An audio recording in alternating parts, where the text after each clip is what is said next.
Happy Friday. No, wait, Thursday. It's Thursday. You're such a jerk. There's a lot of people who just were like, it's Friday. Oh. I'm so sorry. Yeah, Nathan, sucker. Welcome back. It's been a big week. We've had a great time. Welcome back to the Knifewear Garage Sale. Not a marathon, but the live stream. This is our wrap-up version. We're Knifewear. We specialize in Japanese kitchen knives. This week we have been doing this super cool event called the Garage Sale. Garage Sale. We go to Japan twice a year. We see the new knife makers, see some of the prototypes from the, I don't want to say existing, they've been existing, but the people we've known for quite some time. The blacksmiths exist. Yeah. Yep. But people who we've known for quite some time, they make something new, and they can't produce as many, but we wanted to showcase that at the this event. So we have lots of prototypes. We have a lot of new makers knives, as well as a great deal. Some of the knives, we have Tsunehisa sales, 20% off sale, as well as some other knife makers. We do have a whole sales section, the discounted section of knife. We have stores, of course. We have brick and mortar stores in the Calgary, Edmonton, flying to Vancouver, take long flight, Toronto, short flight to Ottawa. Or train ride. Yeah. Train ride's better. Train ride's good. Yep. So all stores are open. We do this event until the end of this Sunday. The stores open every day 10 till 6, and at the end of Sunday, 6 p.m., we're going to wrap them up, and we'll try again next time. Wow, you nailed it. You hit all the points. That was great. Did I forget anything? No, you did it. Yeah. Well, I don't know. Maybe you forgot something, but I don't think so. Yeah. Well, this. What are we here to do? What are we here to do now? Today. How long are we doing this for? A couple hours. Couple hours. We're going to be here for a couple hours. So we're here to showcase some of the knives that we still have, incredible deals, and some of our favorites.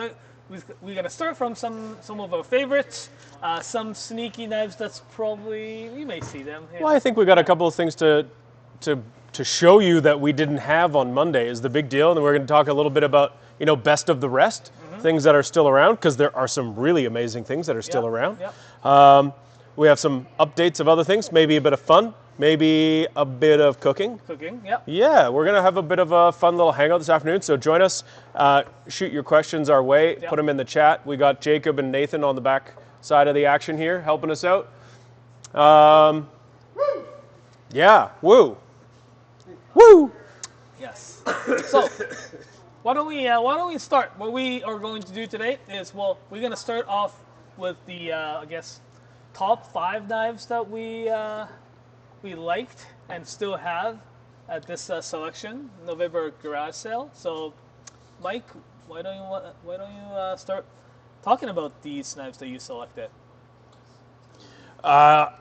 Nathan came and said pick 5 knives. I picked 6 because I am an overachiever, as we all know. But listen, there's a couple of great things that are on this table here. First of all, a big 240 Gyuto Fujin. I don't know, every time we do these videos, I feel like I end up just sort of like going on about how sick 240s are, because they make so many things easier and better and faster. And Kurosaki makes amazing knives. I really just like the form, the shape, the bevels, like all of the stuff about the dimensions of these knives, I think are just tried and true. And this is an SG2 240. I think if, when I first started working at Knifewear, one of the knives I bought, don't tell Kevin, was if I quit this job and go back to the restaurant, this is the knife I'm going to want to buy. And that was a Masakagi Kiri 240 Gyuto. And I love it very much. And this one's very similar, but it's got a slightly different bevel. And it's SG2, which I now think is a steel that I would prefer, just for its edge retention. I also think this knife looks really, really sweet. I like these slash marks across the face of it. It looks like a downpour in an anime movie or something. Now, the other one that I think is probably one of the 2 or 4 or 5 knives on this table that I'm really wanting to buy is this Nigara Strix. Strix is a new type of steel. I have a problem. I don't own anything made out of Strix, so it's obviously a hole in my collection that needs filling. Gotta catch them all. The bevel on this 210 Gyuto from Nigara is nice and tall, but it makes the material thickness behind the edge here, the sharp part, really thin. So I can only imagine cutting things like really finely would be incredible with this knife. I also think Nigara knives are wicked. I like those folks. We had a good time visiting them, so I like their stuff. Also, they came to visit us last summer too. They did, yeah, that's right. In between all of this, I've got this tried and true Kato Black Damascus Nakiri, because I think this is one of the handsomest knives going. I think when you have a set of Gyutos and Petties, you need this big straight blade to chop stuff. So I didn't want to leave this guy out, and I think it's just a really, really handsome looking knife. So cool. Right? I think they're great. Yeah. We see them on a regular basis with a garage sale, and that's one of those things. It's just they don't come around that often, so they show up at the garage sale. If there's any left, they'll kind of float around for a little while until they're gone, and then have another garage sale. Now, my last three knives are kind of interesting. You know, I kind of picked these two as one knife because I think it's interesting because this is a Santoku and this is a Petty. But this is really where things can cross over, where you can have a smaller Santoku or you can have a smaller Gyuto. And, you know, sometimes they're called Gyuto or Santoku, sometimes they're called Petties. And it's just like it's a name, right? So sometimes you just got to pick a name. But I think this Sageha Santoku, that's 160 millimeters, so it's a little shorter than the standard, but it's also a little bit shorter this way as well, lower this way. And, oh man, I feel like if you're back in the kitchen and you're trying to do really delicate work, like if I was back at a restaurant like Rouge or somewhere, you know, you're trying to do like Michelin-starred level of food where you want really fine cuts, really accurate, perfectly even. This knife is so thin, and the size of it is enough that you're going to have enough knife, but not so much. You know, I mean, like I think this is a really, really precise knife. I also think it's very comfortable. It has a good sort of handle and a weight. It's a stabilized wood handle, so it's pretty resilient, especially in a professional setting where it's around a lot of water. But it also just looks the business, you know, like what a great knife. And it's one of those size and shape sort of form factors that's not that common. Yeah. And for the same reason, I really like this. This is the Sakai Kikomori Aogami number 2, clad in stainless. This is, I think they call it a Petty. It's a Petty 150, but to me that's just like a real small Gyuto. So yeah, you can do all the same things you would with a Gyuto, but you have a smaller blade, more compact. It's nice and tall though. I have an old Masakagi Hikari 150 Petty that's really tall like this. I don't know if that knife's ever left my magnet. It's just so handy so often, whether you're making a stir fry or cutting a piece of cheese or a lemon or whatever it is, right? Really, really awesome. The other thing that I think is a really great knife, I have a great collection of boning knives. I used to do a lot of like butchery kind of stuff at work. Do a lot of boning. Is this guy. This is a Tsunehisa, right? Tsunehisa SK4, which is just a sort of a basic kind of carbon steel. What I like about this steel is this is a mono steel blade, it has no cladding, and it's a little softer, so it's easy to work with around bones. And by easy, I mean you just don't stress about it. It's less likely to chip. But what I have found with this steel is you get that white ceramic honing rod and the leather strop that we have, and you can just continually put an amazing edge on this knife. And I rarely find myself going back to a sharpening stone. And if you do get to a stone, it's actually a very simple process. It's very easy to sharpen and gets really nice and sharp. But just this shape of knife is just such a wicked shape for a boning knife. Did I see $60 on that price tag? So yeah, no, that's also $60, which is a really, really wicked price. Knives, and that one might have to come home with me.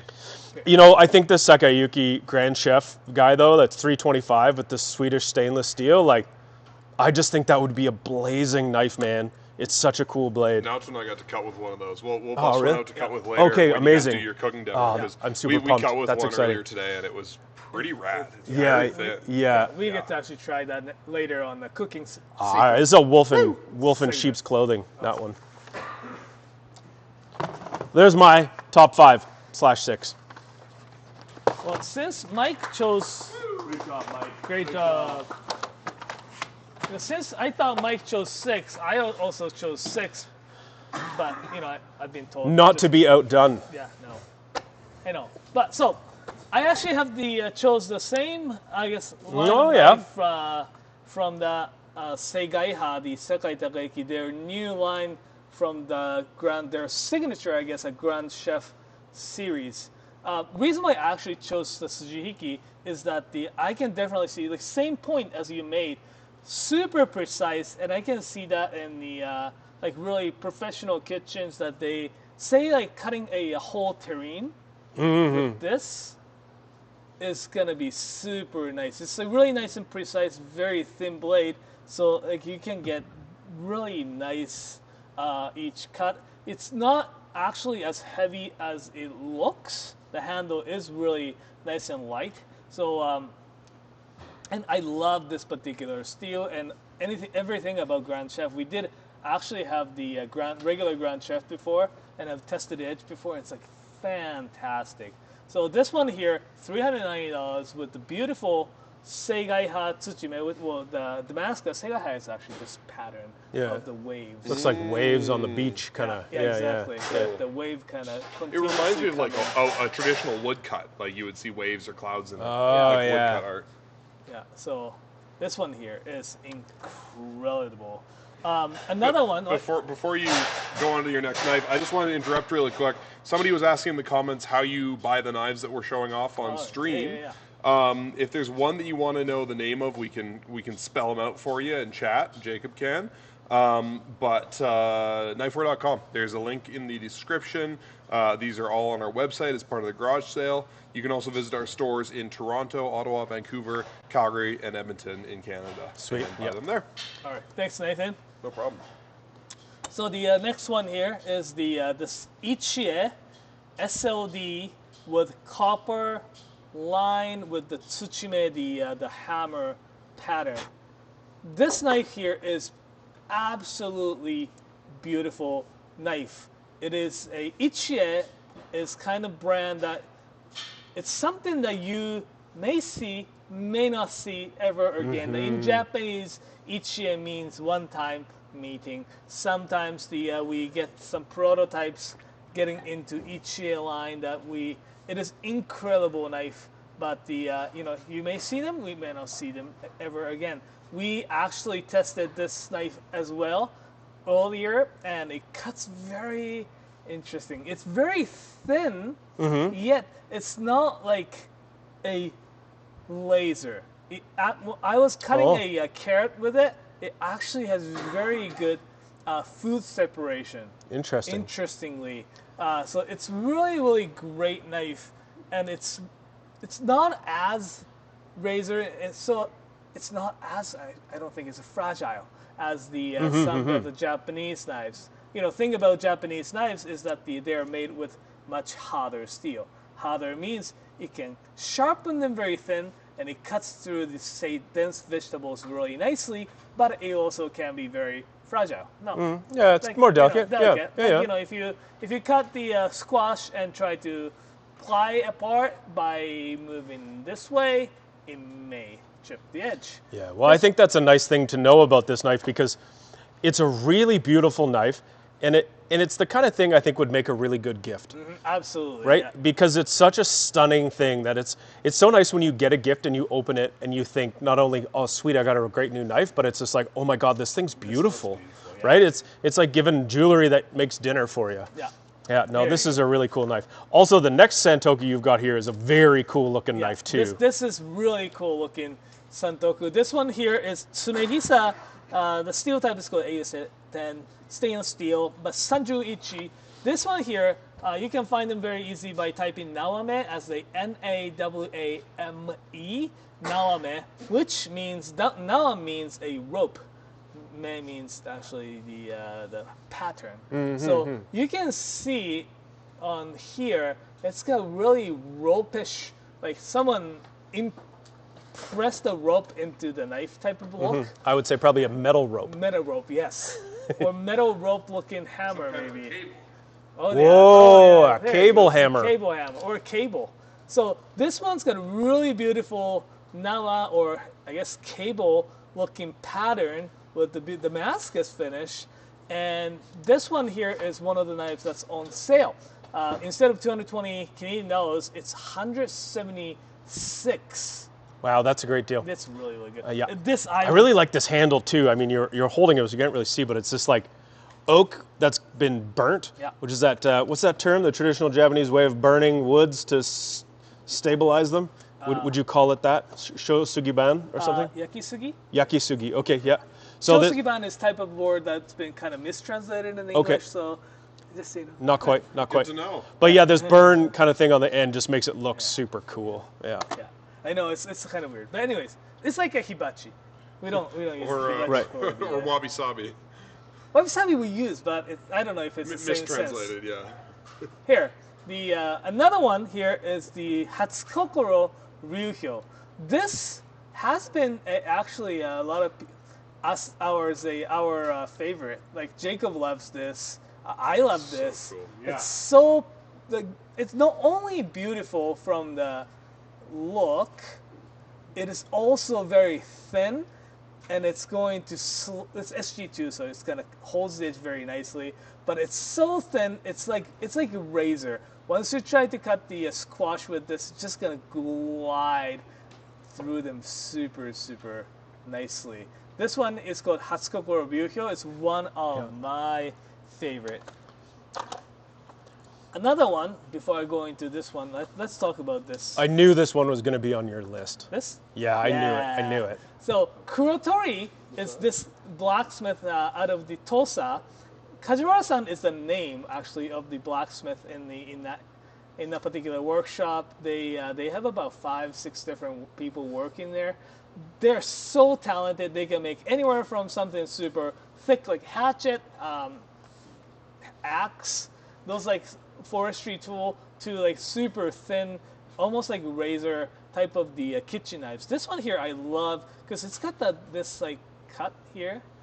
You can hold it without like really hurting you don't cut yourself at the heel. And again, this one is the Kurotori, Kurotori. Yeah. So if you're on knifewear.com, you can go into the search bar, you can type any of these things in. If you're not catching the name as we're saying it, I mean, spelling Japanese might seem hard. Yeah. It's actually quite phonetic.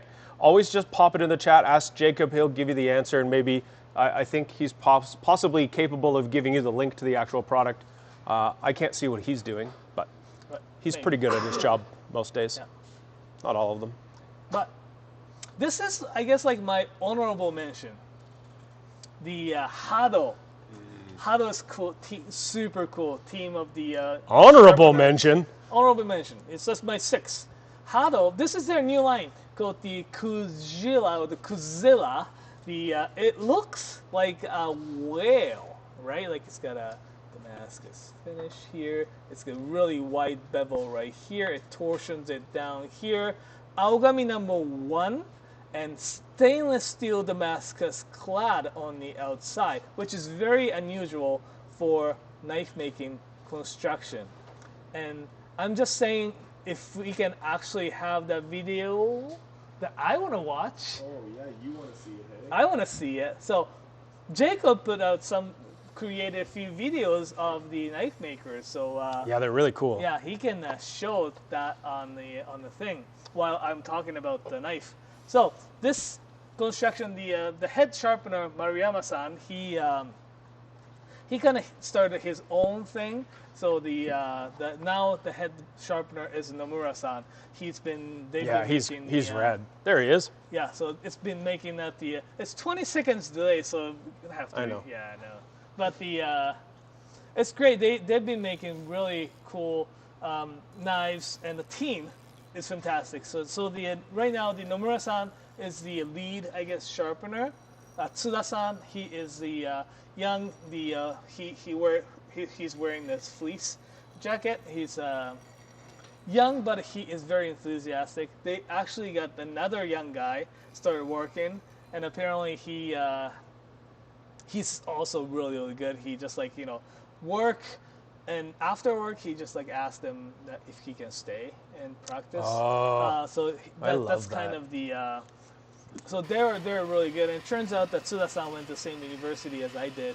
So we talked about, we went to that building in. It's a small area. world. And, The smallest world, though, was the story when you and Ellie were there, and you were in Osaka. You know, the small city of Osaka, which probably has what 6 or 7 million people in it. Yeah, and you got into an elevator at a hotel, and the guy in the elevator. It was a restaurant. A restaurant. It was like Yeah. just the. No, that was more weird because we were just going to this like not random, like everyone goes like it's the sushiro or it's like one of those conveyor belt sushi place Okay, yeah. for lunch. Yeah. In the middle of downtown Namba, it's where it's basically it's like really down of Osaka.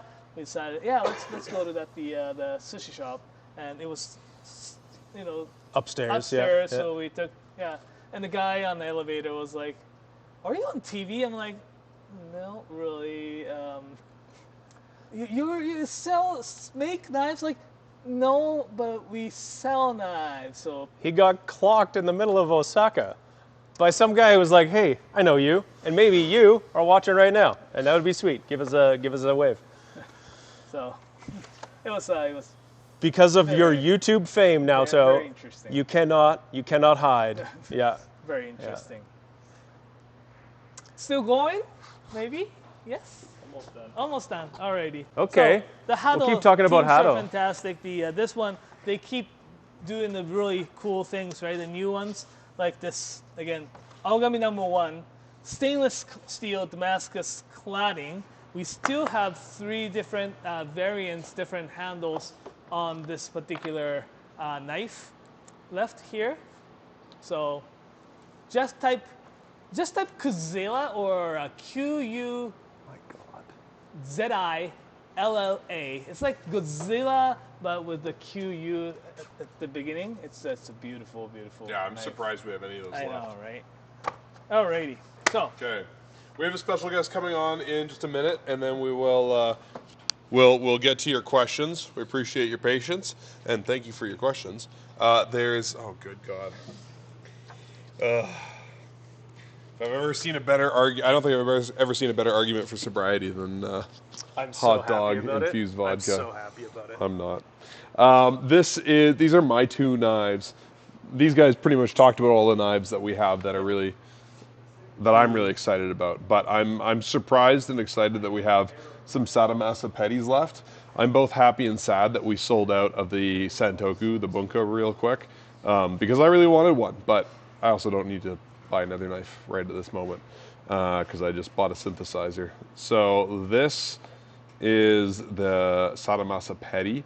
It's Aogami #2, clad with stainless steel, and they're just like really incredible knives. They look pretty, but I'm really impressed by the grind on them, how they're sharpened from the spine down to the edge, especially right here. A lot of knives have a bit of a ridge here that can make them feel a bit thick when they cut through food, and these are somewhat on the thick side for Japanese blades, but that transition from the thick part to the thin part of the knife is really smooth and gradual, and they just cut like crazy.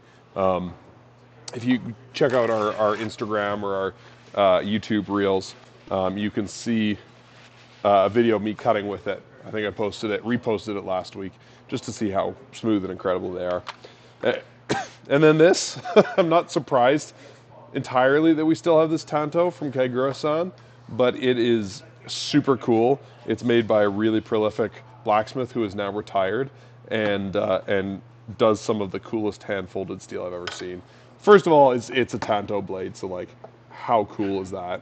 It's just awesome. It's hard to pick up on camera because it's almost mirror polished.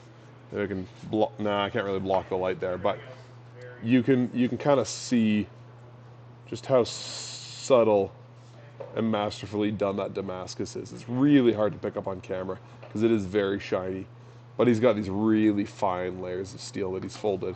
He takes old steel, like hinges from old temple doors and old farm tools and pieces of ship hulls from the wrecking yard nearby, and he forges this recycled steel into his Damascus cladding, and then he wraps around a core of Algami steel and just makes crazy cool blades. I want that so bad. I have more synthesizers to buy, but this is something I have my eye on. All right, those are my two. To recap, we've got a special guest coming on real quick in just a couple of minutes here. We are going to try an awful concoction by Nolan and a good concoction as well, brought by our guest. We also have a couple of super rare knives. Maybe you can guess in the chat what these two are.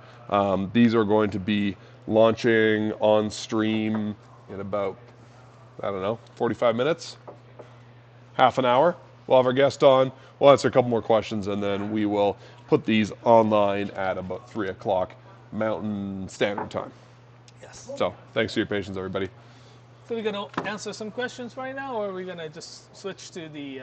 Yeah, why don't you... I know you just did talk about this Kurotori. That's okay. That was for KL Heiser. Yeah.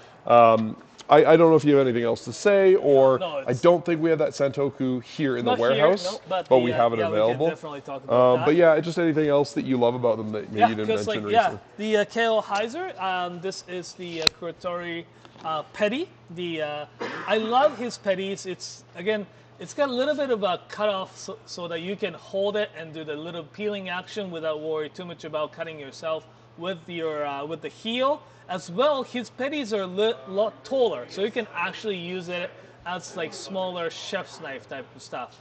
I do personally have his Santoku, and it's incredible. Now that's my go-to Santoku. Which one?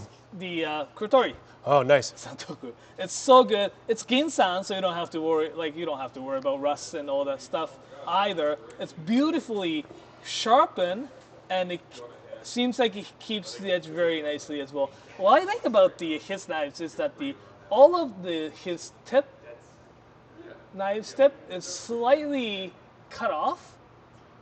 Oh, you mean the super tiny little thin bit that's going to break off one way or the other? Yeah. He just sort of grinds it off. Yeah. So you safely don't lose the tip of your knife. See a little bit down here. That's a good dose of reality there. Yeah. It's like tiny Kiritsuke maybe. Yeah. Right. But it's fantastic. Like his skill. Like he is so skilled knife maker, blacksmith / sharpener. When we were there, he just took one blank blade, and from there he's like, "Oh, I'm gonna show you how we finish this knife." And 15 minutes later, the knife is done. Oh, wow, that was fast. Some of them are pretty incredible. Yeah. So it's great. I thought that handle would not work for me, but you like it? There is a little bit of gap for sure. It's a metal and wood, but the transition is actually not really not rough. Not rough. Nice. It feels pretty smooth. So it's a smoother transition. So well, what I want to know is we've shown off our top 5, top 6, a bunch of things we like, and I think a bunch of people here likely got something from the sale right up on Monday. So if you already received what you ordered, I'd love to hear what your thoughts are on what you bought. I know that they shipped a ton of stuff first thing on Monday, so it's Thursday. I imagine some of you have received your orders already, and I hope you've been able to check them out and play with them. Yeah. Hopefully you're not waiting at work right now hoping to get home to go and pick it up. Or you are. I guess there's nothing wrong with that. But yeah, let us know what you got. I'd love to hear what you think about what you bought. Yeah. Well, and I think we have a special guest here. A special guest here. Do you need a microphone?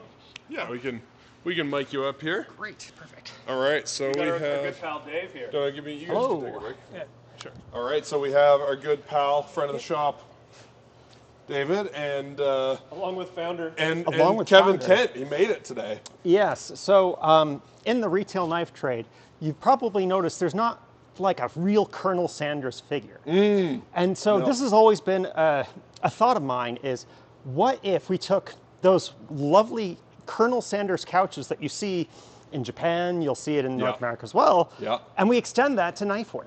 So this is where the Kevin chair comes in. Now first we were looking at doing something photorealistic, but as you can see the hair, well, it is gorgeous and very close to Kevin's. You get close to the uncanny valley. So we've gone with this bag head here. Very nice. He's looking a little bit bloated today, I must say.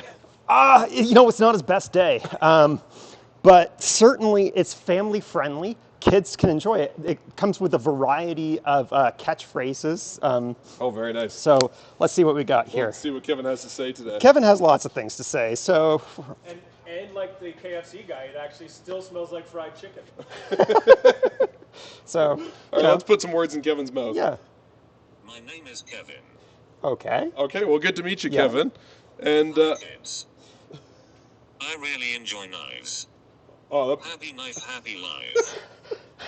Happy knife, amazing. happy life. I mean, That it's does just sound- what Kevin would say. that does sound uncannily like Kevin, yeah. Yeah, and so also it does have shakeable hands because, of course, children love shaking his hand. Who doesn't want to shake Kevin's hand? Absolutely, yeah. I've always wanted to shake his hand, but he And won't let me. I want to not just say this is an advance in knife retail, this is also an advance in materials research. So would you know, I used 5 different Jell-O flavors trying to come up with the perfect hand, and turns out all the flavors have exactly the same hand Okay, feel good to for know. shaking, which I would have thought a grape little would be up- best. You would think. Raspberry was the closest, but yes, in the end, we went with these hands. As you And can he's got see, a copy of his book, too. he's got a Knifewear Guide to copy of his Japanese book. Knives. It's very clearly Kevin in just about every respect. So I think if we can get this thing to replicate Kevin's signature so it can sign books and other documents for people on the go, I think that we've pretty much got it nailed. I mean, I think we are just on the cusp of Right. having as many The cutting Kevins edge- needed. the cutting and edge, you would say. The cutting edge of Kevin replication is Fantastic. in the Kevin chair. So Amazing. very proud of this. This Well, is it's good. this has been years now in he the doesn't making. have to come down and host the live streams himself. We can just have, Kevin too. Exactly. Yeah. Exactly. The future of Kevin. Yeah. I heard that a little birdie told me that you wanted to try Nolan's horrific concoction. Is that still the case, or are you having second thoughts? Absolutely. Let's do this. I was hoping you'd say no. Well, also, we have to also mention that David actually brought something good to drink from, these are good friends of ours, Confluence Distilling down the road. Have you had this before from them? I have. Okay. I bought this. So this is batch number 4 from a while back. Nice. Back when I Love You Coffee Shop was mostly my yeah. liquor stop. So Yeah, right. I was getting an awful lot of Confluence then at the time. So. Okay, very cool. And this is, a partnership with Rosso Coffee from Calgary. This, on the other hand, is the creation of our own mad genius, Nolan. Can't believe I'm about to do this, but I did try. Get to do it again. Yeah, I'm going to actually not smell it because I think that'll stop me from being able to taste this. All I can say is Nolan's creations are the greatest argument for sobriety that I've ever experienced. There you go. So based on a joke that Kevin told, or a meme he shared or something last week, over the weekend, Nolan went and created some hot dog infused is maybe the word, vodka. The Canadian whiskey, we drank all of it. I like the believe it or not. texture of it. The texture, I have a feeling the mouthfeel on this is going to be incredible. Yeah, it's somewhere between, I don't know, condensed milk and pureed hot dogs. I was going to let you just do this on your own, but So the Kevin I chair. didn't want to be rude. Okay. You smelled it. A big mistake. Big mistake, possibly. Yeah. Ooh, need a chaser? Oh. I mean, also, I'm good. It just sort of sits heavy right there. Well said, yeah. Yeah. I think I need to. Another one? There's more. Ooh. No. You can try that if you want. I'm one helping per day of Nolan's hot dog creation is the most I can. Yeah, that is. It's just simple ingredients. Oh God, It's it known really. as a hillbilly DIY protein shot. It is like, yeah. If you're trying to lift and also get messed up at the same time. Let's get lifted and loaded. Yeah, exactly. Okay, this on the other hand looks like This actually a looks good quite thing. pleasant. So this is cheers. Cheers. Thanks for bringing this down. I'm grateful to have something to to chase the hot dog vodka with. Oh, that is a much better. Cleaner. It's Yep. a little cleaner. Less artery clogging. It doesn't hurt. No. It's not salty, which I don't think liquor should be. Call me controversial, but whew. You know what? I think the vodka was actually better than the whiskey. That's shocking. Yeah, I thought Nolan, can you join us? I just. I thought the You're doing. the whiskey flavor would really mask. You haven't seen Kevin in ages. No, it's been a You while. can get your book signed by him. Yeah. And you can even shake the Kevin hand. Yeah. That sounds like it would be tolerable. It's too fatty for that. It's very fatty. Have you tried your concoctions? I sampled them while I was making them, Oh. and it was so bad. I mean, we could always have another shot. No. The smell alone almost made me throw up. Yeah, so I had to strain them and push it through a strainer, and it took a long time to do all 3 of them with a tiny fine mesh strainer that I had. How much of your sweat do you think ended up in there? None. Very Okay. clean. All Very right. clean. Perfect. But, I was so... Would we have I noticed? scrubbed everything It's down. already very salty. My poor wife was, like, smelling it. Oh, there's a door. I gotta go. Anyways, Nolan Hunt, everybody, a prolific knife collector and creator of blended hot dog liquor. Yeah. He also made a white wine, which I will never bring myself to sample. Oh. I don't know if I could do that one. Tried and true. But, I mean, Yeah. I did come here, not just bring the Kevin chair, but any vile liquid you put in front of me today that is alcoholic, good I will to know, try. good to So, know. so like, if you're curious about the whiskey, I will try some of the whiskey as well. All right. Yeah, if you want to try it, be my Yeah, guest. I might Okay. need a fresh glass. We do have some there's clean more glasses. glasses right Well, there. yeah, you don't want the No, the no. vodka to contaminate the flavor of the hot dog You, whiskey. you need to have very the different flavor coffee to profiles. chase that. So, Okay, well, you are an incredibly brave person. no, I just have very low standards for alcohol. I mean, hey, me too. Ooh, yeah, that's flavorful. I'm working on version 2. Yeah? Yeah. Oh, dear. Cause why? Ah! Cause you create. Oh, that was See, that was worse, eh? it's worse. Yeah, it's Woo. much worse. Oh, my. I thought the vodka was going to be the worst. Oh my. I'm sorry. Hey, where's that goose juice? Well, if anyone has questions for David before we switch to the next segment and answer some questions, please pop them in chat. Jacob, is anybody still watching, or have we just horrified everyone? There are still 81 people watching. All right. Wow. Wow. What is wrong with you people? 25 people as soon as we Yeah. Understandable. All right. Well, they can come back now. It's over. all you people have left, come back. Wonderful. You're Good. fortunate. I was running to see if I could find any leftover of the iron additive that we got from Niigata, which was literally iron water. Oh. And I was Kevin gave me one of those. I was gonna That was add good. it to your hot dog liquor. Oh, wow. To give it just Flavoring. a bit more oomph. Yeah. Yeah. A bit Get more some get some nutrition. iron with that protein. Yeah. Well, thank you for Nolan for helping us meet our protein goals for today. And I feel healthier. yeah. Thank you, David, for bringing something actually good to drink. Yeah. It's delightful. Yeah. Rosso Espresso Vodka. Check it out, people. I'll put it top down. Or sorry, Confluence Espresso Yeah. Vodka. There we go. Look at This that. is great. All right. Well, thank you, David, and thank you, Kevin, for joining us. Yeah. Thank you. All right, Mike, you ready to answer some questions with me? Oh, here, I'll Kevin, grab sure. your microphone. Yeah, I'll give you a hand. I'll give you a hand getting Kevin out of here. He's a little sleepy today. Oh yeah. All right. Not nearly as chatty. Well, thanks for coming on, Mr. Kent. It's good to see you. It's like a weekend at Bernie's. There is a striking resemblance. Right? Number 1, number 2. Okay. We should take Kevin out to the bar tonight. Okay, we're back. I Okay. can't believe I did that a second time. Okay. I can't believe you did that at all. That was Where do I start, Jacob? amazing. Now it's amazing. All Yeah. right, we're back. Thanks for watching. We are doing this. What now? What are we doing now? Something fun? So, well, welcome back. We're here to answer any questions that you may have. We're doing this garage sale wrap up. Yeah. So garage sale, we started on this Monday. We've been, we collected a whole bunch of cool knives, one-offs, that kind of stuff. We did a marathon live stream on Monday for 6 hours. Today we were just back to showcase some of the knives that we still have left. Some little, whoa. Well, it was cool. I was sitting back there looking at some of the chat in the live stream. It looks like some people got some very cool stuff. Yeah. Some people's stuff's arriving today. Some Ono Petty, some more Ataka Nakiris, Makoto Kurosaki with the multicolor handle.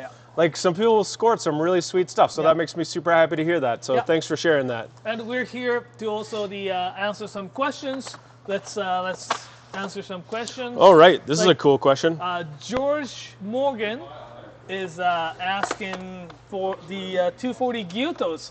I think I got a really good variety of 240 Gyutos. Is this the George Morgan that I worked with once upon a time? I worked with the George Morgan once. Maybe. Hi, George Morgan. Hi, George. So we got the really cool selection of 240 Gyutos, the different blacksmiths knife make. Oh, we do have two knives from the same blacksmith, I guess, right here. But why don't you talk about knives that you know, I guess. You probably know all of these, but pick two. Talk about them. Alrighty. Okay, first of all, this is such a beautiful knife with a really cool, unique handle, making this knife practically one of a kind. And the blade is blue carbon steel. This is just a steel blade. There's no stainless steel. There's nothing real fancy about this blade. I know this knife. It's a very good knife. It's made by Fujimoto. It's $337 that will deliver you an incredibly good carbon steel Gyuto. If you haven't ever really used carbon steel, what you're missing is a knife that's just so pleasurable to use because it's sharp and dependable, and when you hone it, it gets that sharpness back really easily. It tarnishes and it rusts and it looks like it's dirty because there's water spots on it, and if that upsets you, get a stainless steel knife. But if you just want a knife that's like breaking in a leather jacket, if you want that kind of if you appreciate things that change over time, if you want to feel like you're holding history, this full carbon steel knife would be incredible. It's the Fujimoto 240 Gyuto. It's a custom handle. With a custom handle. Usually has the little bit more simpler handle. This one does have the really cool, the stabilized wood reddish handle. I actually swapped this one to here because you talked about the carbon steel knives and how to take care of them. I thought it's good to actually have the stainless clad version. Yeah. No, I see. I know exactly what you're doing. Yeah. It's like we've worked together for a very long time. Yeah. So yeah, this is a logical progression. Is if you want that performance, but you don't really want to mess with you still have to because the core steel is exposed here. But the Aogami Super Steel that's in this knife has the jacket of the stainless steel on the outside. So from that wavy line down to the edge there is exposed carbon steel. However, this type of steel's got a little chromium in it. So it's not stainless, but it's like a little bit resistant. So this is a really good place to be if you just want incredible performance, durability, dependability. Aogami Superclad and stainless is, I think, one of the best combinations of steel. For so many reasons. The Masakagi Koishi is a really, really famous knife that is built this same way and very, very likely or at one point made by this person. So this is a really incredible knife. And I really like the cherry wood handles. Yeah. It's very simple. Now my other choice was this Ginsan because like carbon steel, Ginsan is very nice to sharpen, has a nice toothy edge, but Ginsan's also stainless. Sometimes you get into stainless steel where they add other things to it and it starts to make it more than just stainless. It makes it really stainless, or it makes it a little bit tougher, or wears a little bit harder. So Ginsan is not. Ginsan is just carbon steel, but it's been made to be stainless and not rust. So this knife, though, in particular, I can see just by looking at it, is this MK or is this Sakai Kikumori? Sakai Kikumori, that is forged by a Satoshi Nakagawa-san. So he is one of the... I didn't know that's who forged it, but I had a feeling just from looking at it that this was not a normal looking knife. Instinctively?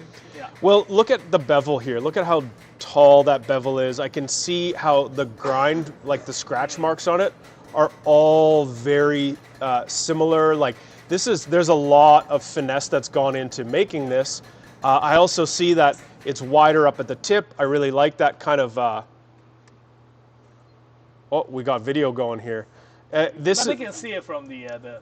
So this knife is just a very beautiful knife, very simple, elegant, and I think this thing would cut like what would it cut like? Bejesus? Cut like the bejesus?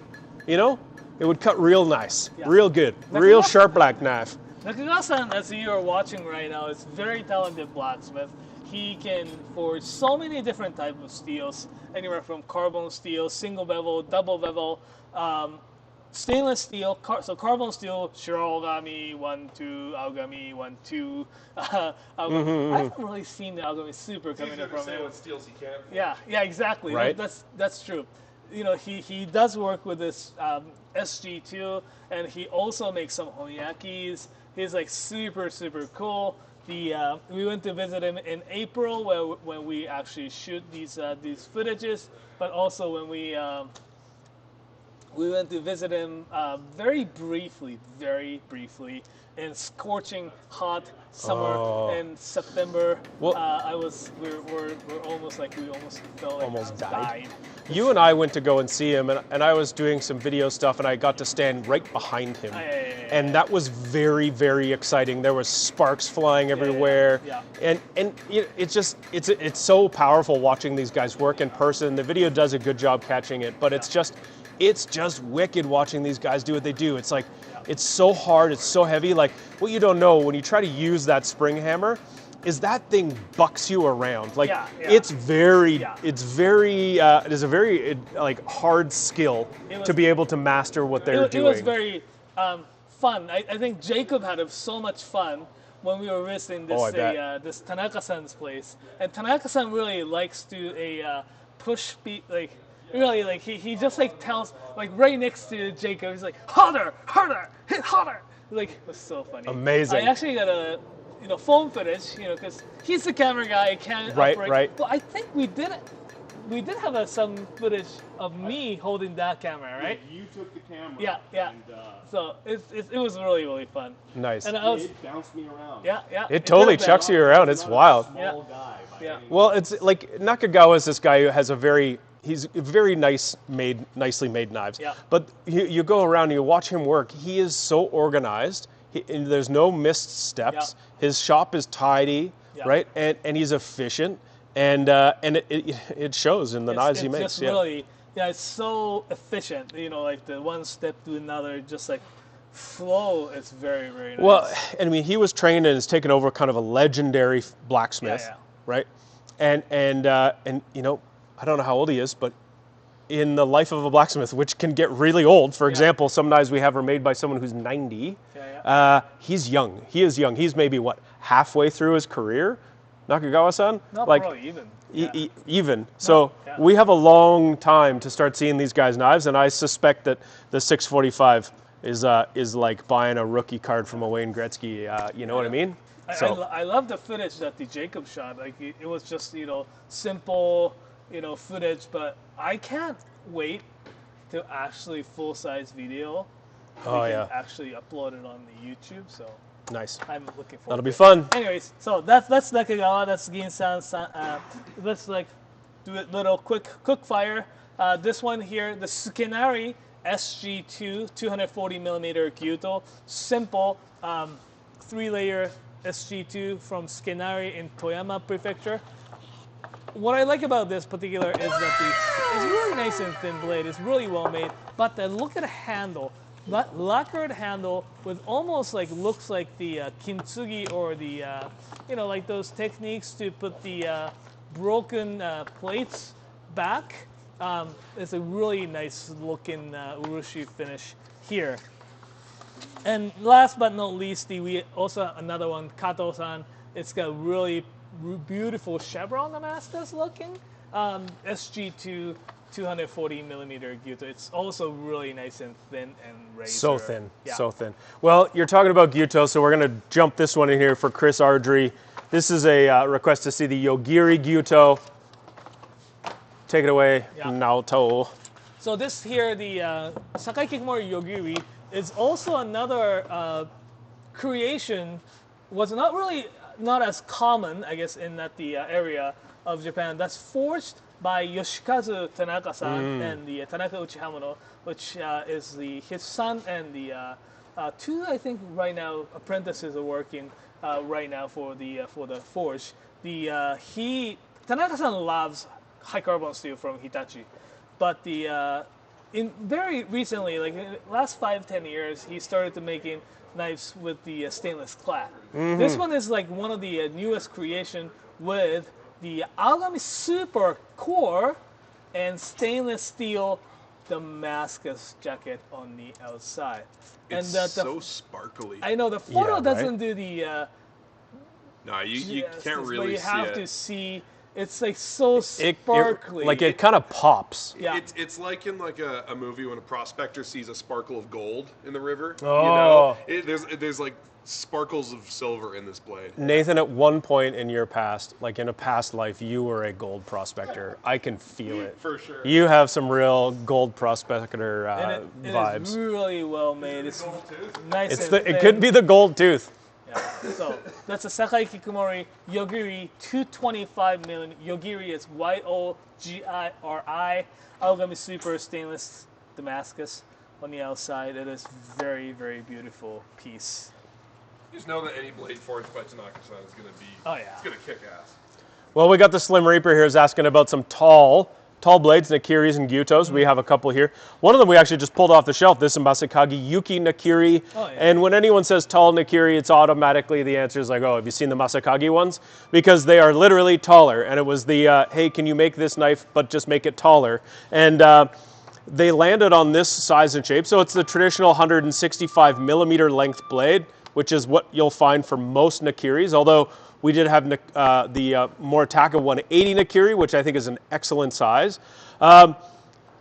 Masakagi tall Nakiris are awesome, awesome, awesome. People get this knife and it becomes their daily driver. They have this really cool sort of curve here where your finger tucks in really nicely. It's a dumb sort of feature to say, but you do get this like real comfortable ability to scoop the food off your cutting board and move it to your frying pan or whatever you're doing, right? So all the Masakagi Nakiris are really awesome with that tall blade. They have a nice bevel, so they cut really finely, but they aren't super thin, so they're not crazy delicate either. Now, we have this really unique knife, which is this is the Suzuki Black single bevel Nakiri, which is relatively tall, but the unique thing is that it's flat on the backside here, with a very small bevel on the front side. And like a traditional Yusuba would be thicker, it would have a much taller bevel, it would actually be slightly curved on this backside, but this one's quite flat. And so I actually own one of these knives and I really think it's fun. It cuts things very, very, very finely. I can cut anything with it really. You do need to get used to that sort of different pressure that you feel as you cut through with the single bevel, but it's much less than a Yusuba. I find a Yusuba can be very, very scary. Yeah, I feel like I'm going to cut my fingers off. This one, almost, not so much. This almost works like a mandolin blade. Sure. Right? Yeah. It peels that, it feels like it's peeling that the one piece, like very thin slice off from the vegetables or whatever you're cutting. Yeah. Now, two other great gyutos that we've got here. The tall. This is the Sakai Kikomori Blue number 2 Nashiji gyuto. I love this knife. I love the big, tall, oversized blade.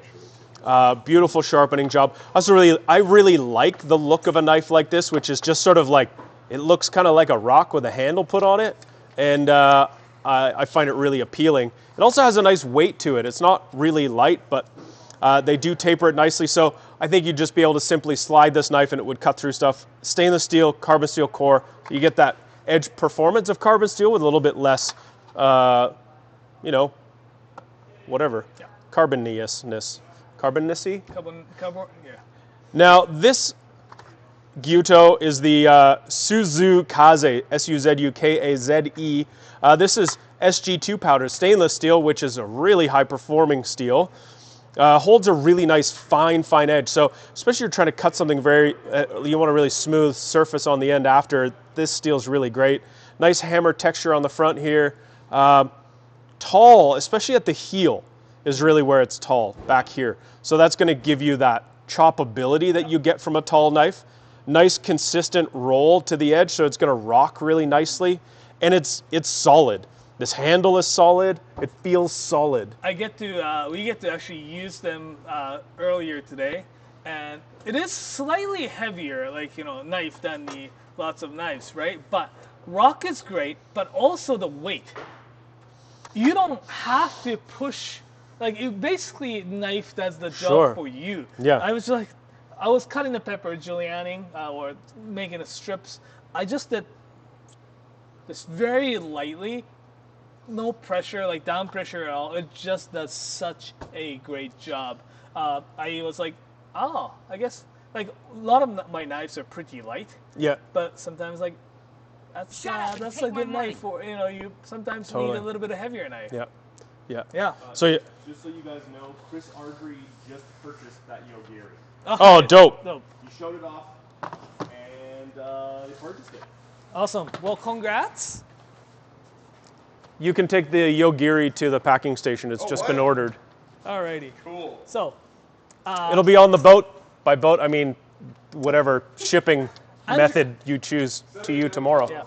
Andrew07 is asking for Kengata gyutos. So, just so you know, it's like there are a lot of different ways of calling knife shapes. Kengata gyuto, Kiritsuke gyuto. It is, sometimes it's a regional. Gyuto is the, whatchamacallit, the Western chef's knife. Knife, right? Where the, sometimes, so this particular knife company, Aoki Hamano or the Sakai Takayuki, they often call this, this tip called the Kengata gyuto. Ken means sword. So basically what they're trying to say, the sword tip gyuto, but not necessarily this, say. But often this is known as a Kiritsuke tip as well. Well, you said what Ken means. Ken, yeah. Don't leave us hanging. Yes, Kiritsuke. What does gata mean? Oh, gata is shape or mold. Oh. Yeah, sorry. Thank you. Kengata. Yeah. But so Kiritsuke is also has these blunt cut tip. Kiritsuke means is to cut into. Kiritsukeru is the verb. You cut into it. But it originally was like used for the cutting a terrine or those kind of stuff that you poured into the things and into a mold, and then you slice it. Usually it was actually single bevels at the beginning. I think one of the advantage of Kiritsuke is that you actually can see the tip.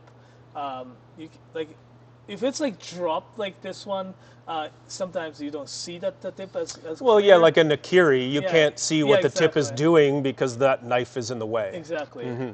So Okay, now I've asked you about this before, but I've heard people say online that the Kiritsuke originally was reserved for the head chef. not necessarily. But that's not true, I right? haven't heard that. The lots of chefs, the head chefs, they tend to use the knife, the construction called honyaki knives. The honyaki is this true forge, one piece steel kind of stuff. So maybe that was misunderstood. At one point. Probably for some reason. But for cutting terrines and stuff like that. Yeah. Cool. So, But you said you read this online, Nathan.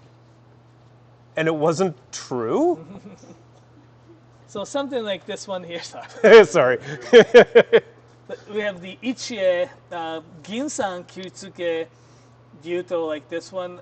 It does a fantastic job. We do have. I want to just kind of mention about this one. Torok Sakai Blue Number 2 Damascus Kiritsuke gyuto. This is made by the forged by Ebuchi-san. He is he's blacksmith in Sakai. He's a little less known, but he is really, really well talented. He makes the spine a little bit thicker, but because of the sharpening job, it's really nice and thin. It's a little bit more like robust. Yeah, it gives me the Yoshikazu Tanaka vibes. Yeah, this knife, but a little thicker. You're right. It's a little bit thicker, yeah. So it makes me feel like, did he move to Niigata?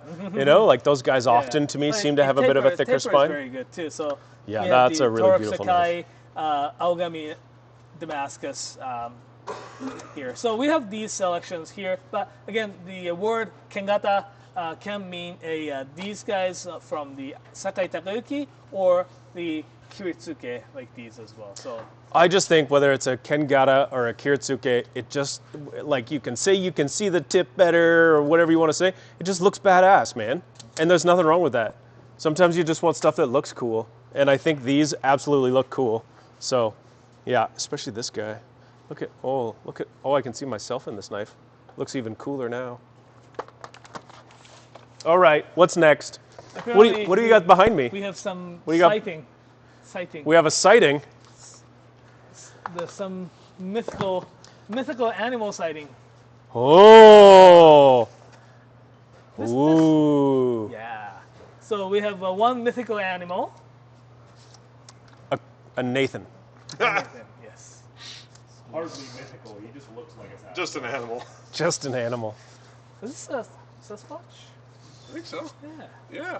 Yeah. That's what happens. Ooh. Okay. So we have one. We have one Sasquatch. Now, Forged by Ikeda-san okay, yeah. and sharpened by, Well, and you guys know the story about the Let's Sasquatch, show right? people close. Give the people what they want. So let's talk about what Sasquatch is. So Kevin, who was just sitting in a chair here, was Well, telling he was us a chair. earlier. Well, he was a chair. He became a chair. He is the chairman. And you know what? He I totally missed that part. had this amazing idea one time that, well, a Sasquatch needs a good knife too. You know, they're out there in the forest, you know, they're really fending for themselves. And, you know, what have they got? You know, who is providing, you know, good quality products for the Sasquatch? And, you know, we thought about what it is that a Sasquatch would want in a knife. Well, obviously, it's got to be tall. They've got big hands, right? You want something beefy, right? You know, they are out in the woods, so they're going to want to be able to cut in kind of all sorts of different conditions. And they kind of want a multi-purpose tool. And so Kevin, in his wisdom, went to several different craftsmen in Japan and proposed this to them. And so over the last few years, we have seen, you know, sightings of these knives. Sometimes they're blurry, sometimes they're clear. But these ones are the Sasquatch from Ikeda-san. And what a cool knife. Yeah. Is the Sasquatch like the word Sasquatch? Is it like commonly used throughout North America or is it more Canadian? Well, I don't know. It's Canadian. It's based on an indigenous word originally, but it's used more commonly in Canada. I think to refer to big furry people in like BC specifically. Okay. Kind of. And they I thought his name was Dave. So Sasquatch is and like they're called Bigfoot in the U.S. typically. Bigfoot, Like you'll see the show Right. Bigfoot Hunters. is Yeti? what they're talking Yeti is more like in the Yeti? Himalaya. Yeah. okay. So, Right, yeah. so it's very similar idea. They're, like they're all the Yeti, same, Bigfoot, genus or something. Yeah, Right, probably. Yeah. So I just wanted to, because you know, the people who's watching from all over the world may not understand what the Sasquatch is. Well, they're hard to get a hold of, you know? I Like guess, they don't yeah. want to be found, Yeah. right? So Yeah, so one Sasquatch. It will get available in about. Really quick, as soon as we're done talking about it. Okay. Okay. We've also got one other knife. So these are going to drop at the same time. We'll pop a link in the chat here in a minute, and then we'll put them in stock. Yeah. Seems They're like- not available yet. and this must be a tank.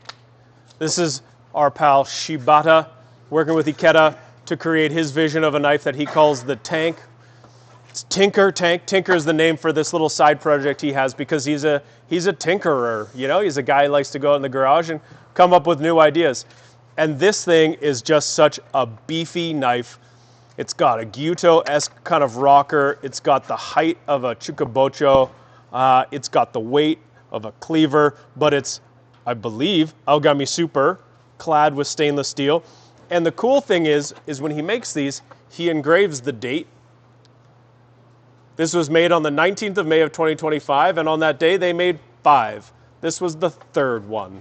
So, yeah, limited edition to say the least. And what an absolute badass of a knife. Look at that thing. It kind of looks like the battleship, you know? Yeah. cutting through the waves. Although he does have the knife named after a battleship, He does. which is Kotetsu, and he even has the Kotetsu battleship in his line. I don't as want to well. put this away. I want this to sit out All here right. so people can All right, look at so it. should we have a- launch these before we answer the rest of the Sure. questions? Launch this boat. Okay, here's how it's gonna work. I'm gonna pop a link in the chat, give everybody a chance to load up the page that wants to snag one of these knives. They are not in stock yet. I'm gonna get Nolan to receive the transfer. Actually, maybe I can just Go do it now. Nolan. Go Nolan. Jacob, can you hear me? I can hear you. All right. Okay, so I'm gonna receive the inventory. This is it. This is just Nathan wandering Now there's a 20 off. second delay, so it's Being gonna be a kind of Nathan. weird, but This is just what we live with. This is our guy. This is Mark, our guy get set, Nathan, go. everybody. Well, Okay. if you do get a chance to buy one of these, like I you'll said, be there's a 20 second delay, but they should be online now. And good luck and Godspeed. you'll be Let in us a. know if you manage to get it. We'll throw some stickers in for you.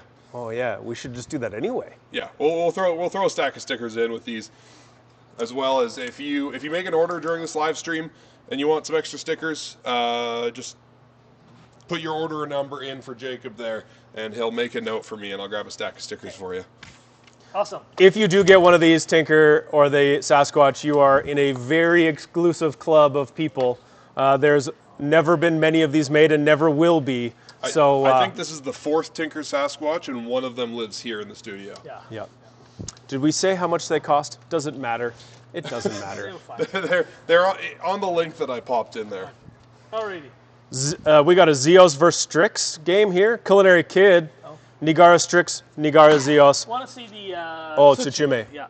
Up close. What I like, I'm sucker for a Strix, but I love the Tsuchime and Damascus pattern on this particular Nigara Zeos. Like, look at that. It's like so intricate. It's so tight. It looks really, really cool. And I love the finish, the contrast between that Damascus look and the super shiny area of the edge.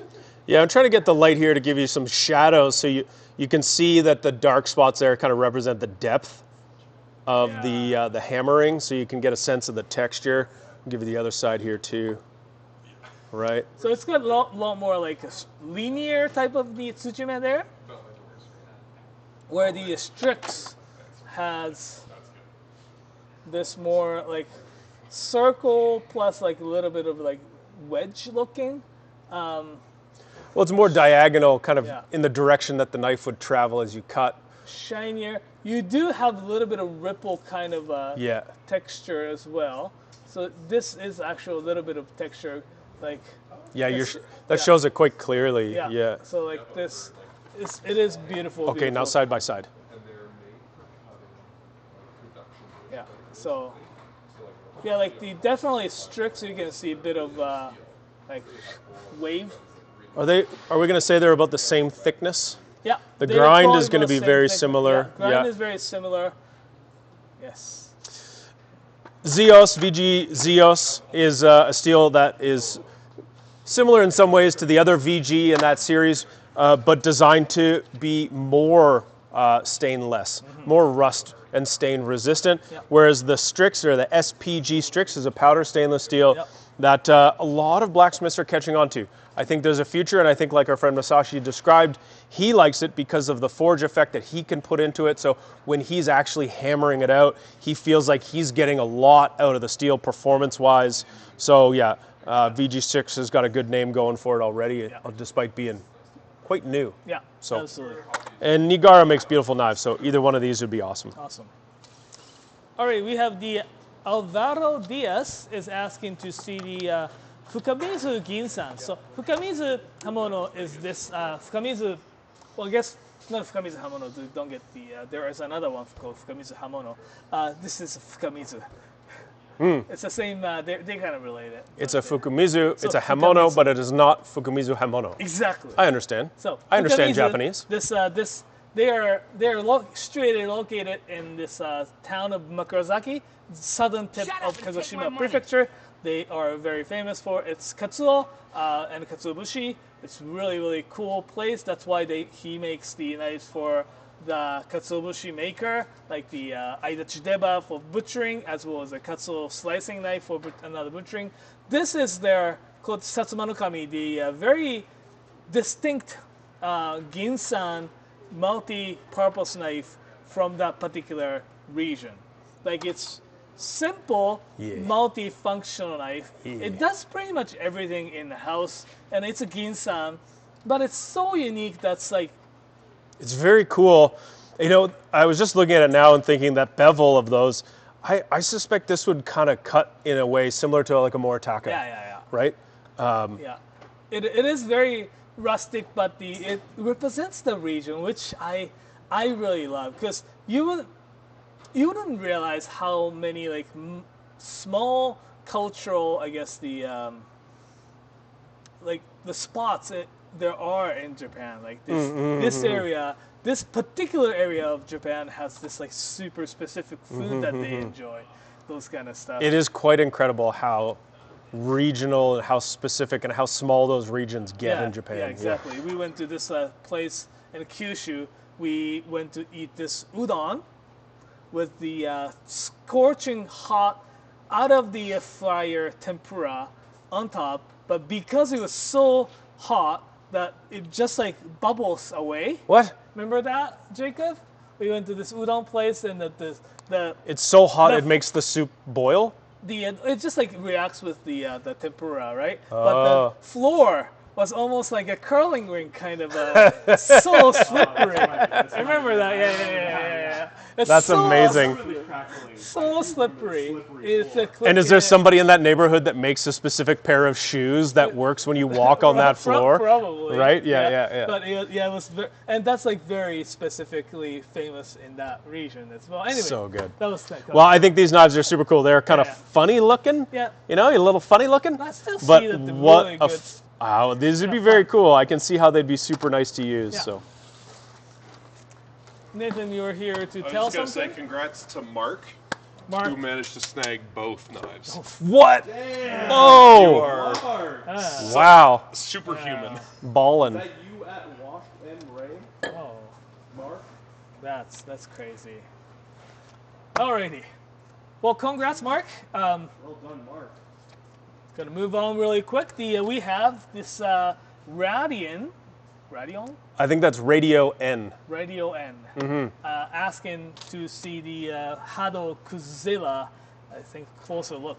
So here. Yeah, you know, Hado knives are not for the faint of heart. The way they grind them, they turn these into about as high performing as you could get a knife.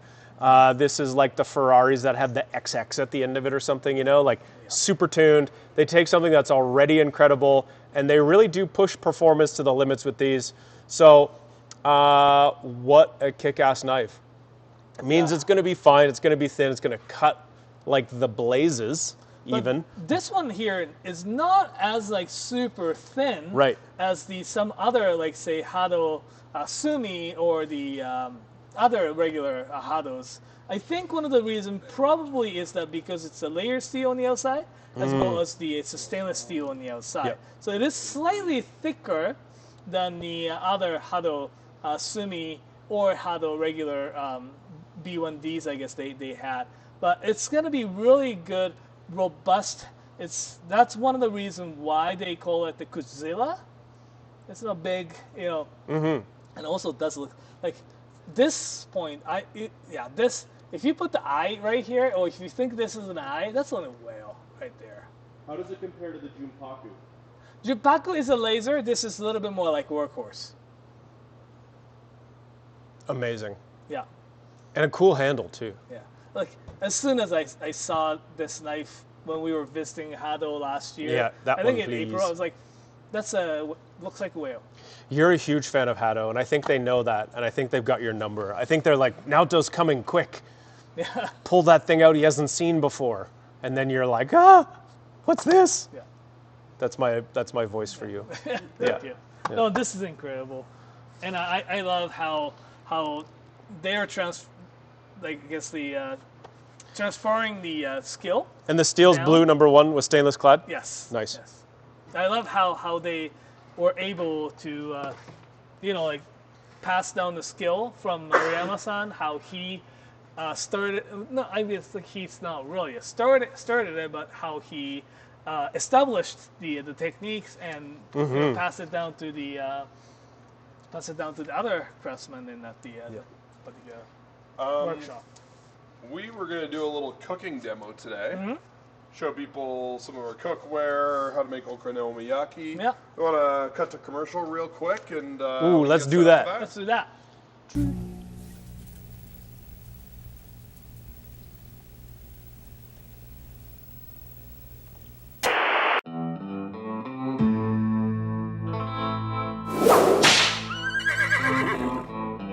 Are you the kind of man that burns his fingies getting crispy bacon out of a hot pan?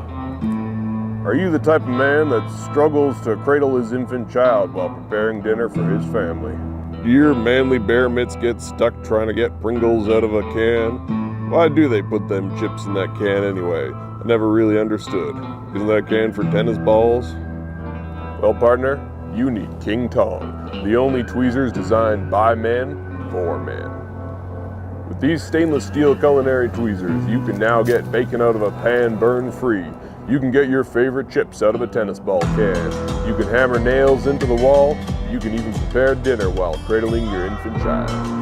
King Tong, manly man tweezers for men, or women, or non-binary people. I don't really care.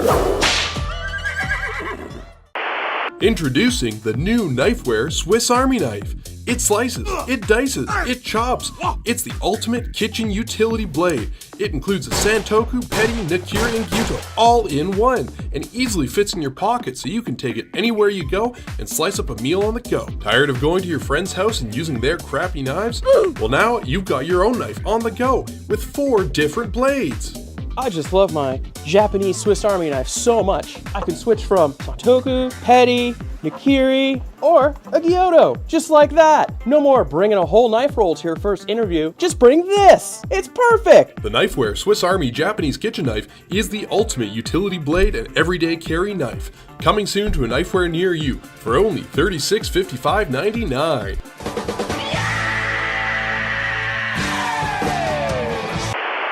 6 feet. 6 meters. This is Canada, damn it. Oh, hold on. Hey, you. Yes, you. Have I got a deal for you right this way?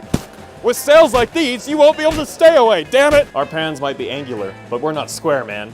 Our deals are no strain in your wallet. Wood protection for your wood. For his, her, and theirs protection. A sale is just a threat of a deal that you might miss. We're slashing prices and cutting down our competition right here during Knifewear's Garage Sale. Line. I'm not just happy to see you, that's a half-price honing rod in my pocket. The only thing more acerbic than my coffee are these knives. Do you like pre-distressed denim? Then you're gonna love this pre-owned Munitoshi. Here at Knifewear, we won't grind you on the prices. I'm bringing my best box of used knives for our sale this time. Are you ready, Calgary, Ottawa, Toronto, Vancouver, and perhaps Edmonton? You might think our staff look like this at the end of the sales, but they still keep kicking. Come on down, we're having a whale of a time. It slices, oh my god, it dices, it even circumcises for all your Masonic needs. Tossing these great sales to you. Catch, no matter if you pitch or catch, we've got you covered with these sales. Ooh, to all of our size queens out there, we've got something for everyone at this sale. Don't sleep on these prices. Don't sigh away our high prices, they're rock bottom. Come on down to the Knifewear car lot. I mean knife lot, because we got lots of new and old used beauties from May 13th to 20th, in store and online. You know, I was in Japan a long time ago, and this fellow came up to me, big fellow, strong fellow, tears in his eyes, and he said, "Mr. Salesman, you are a beautiful, beautiful man, and you sell our knives so well, very well. Best salesman, but we sell well. Modesty, we know modesty. Look at these knives. Prices like this, so reasonable, folks. I mean, really, what do you want me to do? Sell you a whole set? Knifewear is doing a garage sale. Modesty for the people. Garages, we all have garages, don't we? You know, it was in '88, and I remember a long, long story about... All right. back. Okay, here. Well, Now, we'll come back. Naoto's got a cabbage. Got a cabbage. Well, we'll come back. Well, right now, this segment, we are going to show you a little bit of cooking, I guess, demonstration. Today, I'm going to show you how to make okonomiyaki. Okonomiyaki, you know what the okonomiyaki is? It's a way to use up leftover cabbage. Yes. It's delicious, Yes, actually. it's delicious. The okonomiyaki is very staple dish in the Osaka area. So as they have another style in Hiroshima. But since I'm a fake Osaka person, it's not a fake. You're fake Osaka? Yeah, it's like Wakayama is like fake Osaka. Oh, yeah. Yeah. Okay. But I speak their dialect. Anyways, it's a cabbage pancake, a savory cabbage pancake. Okay. It is a shredded cabbage with the pork, and finished with the Japanese Sauce. Sauce, and we call it sauce, but it's the I know we call it sauce.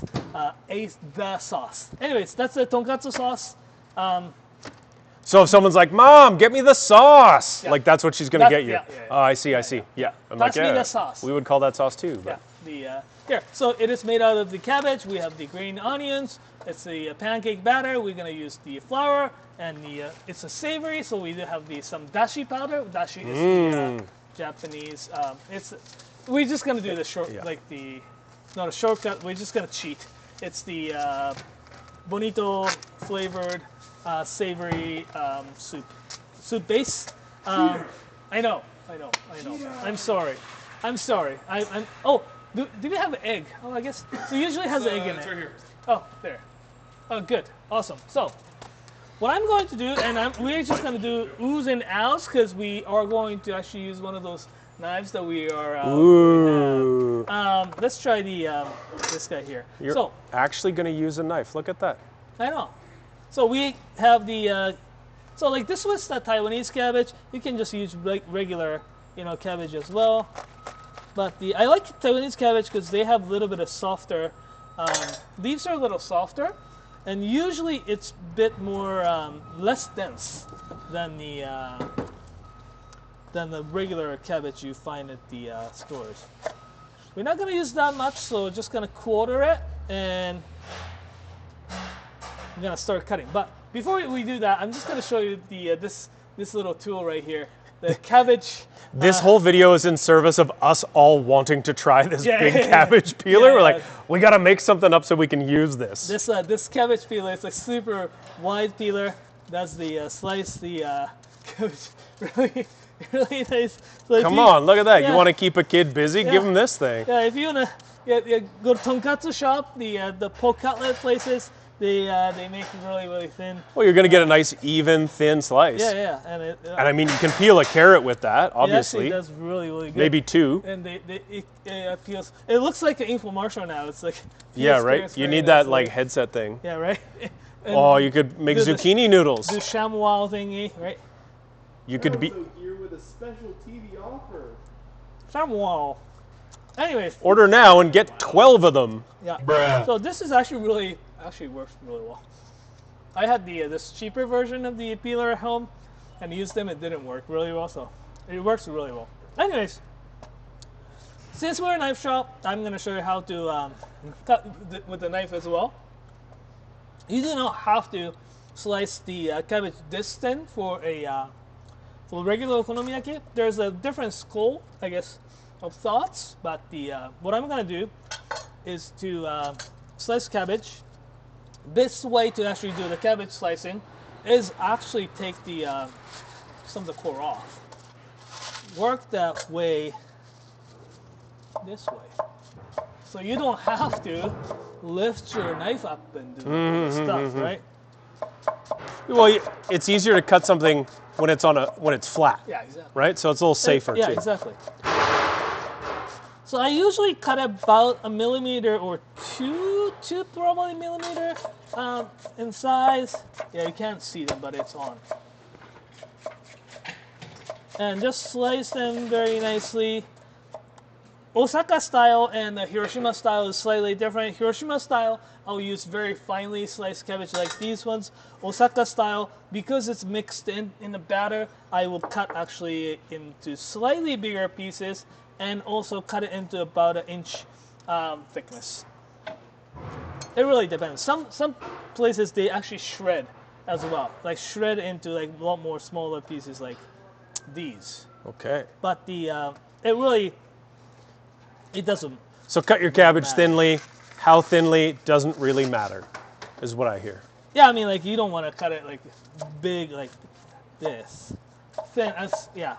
Because when you're going to saute it, and I imagine you want some of the water to come out of it. Exactly. And if it's too thick, the water will come out in your pancake, and you'll have a wet pancake. Yes, but you still want a little bit of water coming out because that becomes a little bit more like binding to it too, and it makes it the pancake a little nice and fluffy. So. I imagine the water evaporating helps create the air pockets in the. It is going to mix in the batter, so it's slightly different. But here, I have the cabbage ready. Okay, step 1, cut cabbage. Yes, cut cabbage, and if you want to make these are really good. If you want to make actually, I have the water really nice and cold. Oh. Just gonna leave them right here. Do we have the paper? Can you pass me the paper towel, please? And so why did you put water on the cabbage? It makes it a little bit more crispier. Crunch it up. Crunch it up.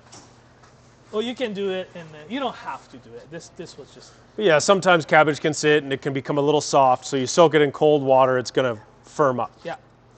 And here, green onions. Green onions like really fun to cut, and also it's a really great indicator whether your knife is sharp, right? Yes.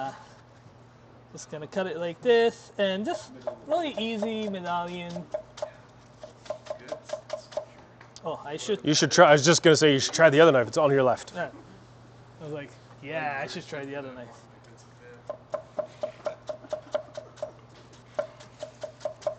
Yeah, this also like you want to cut it as thin as possible.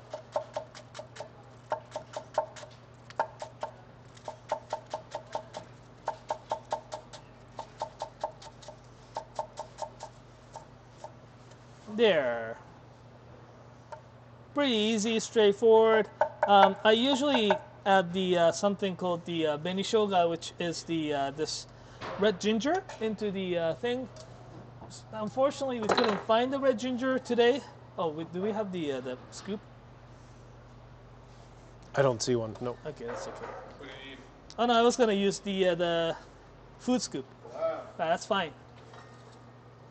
Just be careful when you're picking up the food with the this something like this here. The heat control on these little burners is incredible. Yeah, right. All right, so that's basically what we're gonna use. I'm gonna make a batter. To make a batter, I'm going to actually, we got this like, we use a Japanese mountain yam. The Japanese mountain yam is those like sticky thingy that we grate them into like paste. Yeah. They couldn't find it, but apparently they have something like this, and see if that how this works. Japanese traditionally they use especially for those mountain yams, we use actually this motor. Oh, really? Yeah. So I thought this was for sesame. You could do that too. It's good for sesame, but you can use it on this yam too. Oh, look at that. Yeah. So just. Oh, so it's like. So is it, I thought that was burdock. No, this one here. Yeah. See, like you get the really nice.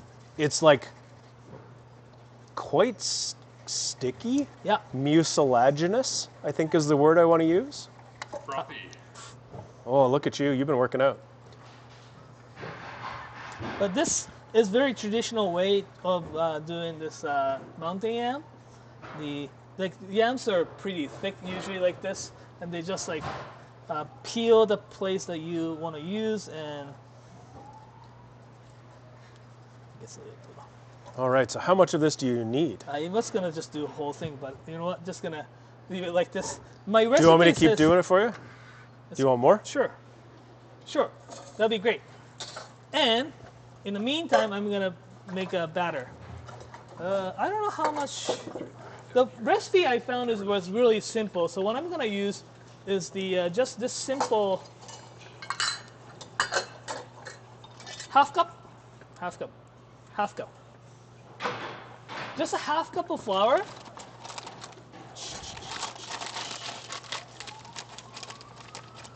And it's so half a cup of flour and equal amount of water. Sorry, equal amount of water. Half cup of water goes in here. Unlike tempura you don't want to mix it too much because it just creates the gluten.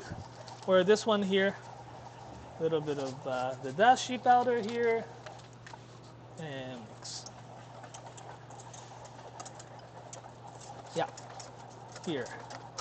You want to get a consistent, like this is really good consistency. Like It's kind of like pancake batter thickness. Yeah, looks like a pancake batter thickness. That's great. I'm just gonna add this here. Come on. Do like a Knifewear spoonula? Spoonula, yes. Spoonula. Did you say spoonula? What's a spoonula? I've heard of a spatula. The having the yam will fluff the pancake batter up really nicely. It's really popular. There you go. Thank you. Oh yeah. Oh yeah. Works really well. There. Actually really works very well. There. Well, I think they're great. We spent a lot of time trying to get the right tool here for the job, and you know what? It's a humble tool, but a spoonula is a great thing to have. This is kind of consistency that you want from the batter, okay? Then I'm gonna add the veggies here. Well, and I love these bowls too. It's like it's a strainer and a bowl, and they're the perfect size. Yes. And you got a whole bunch recently, and they're actually like a set of 3, matching bowl and strainer. You can get the whole, matching.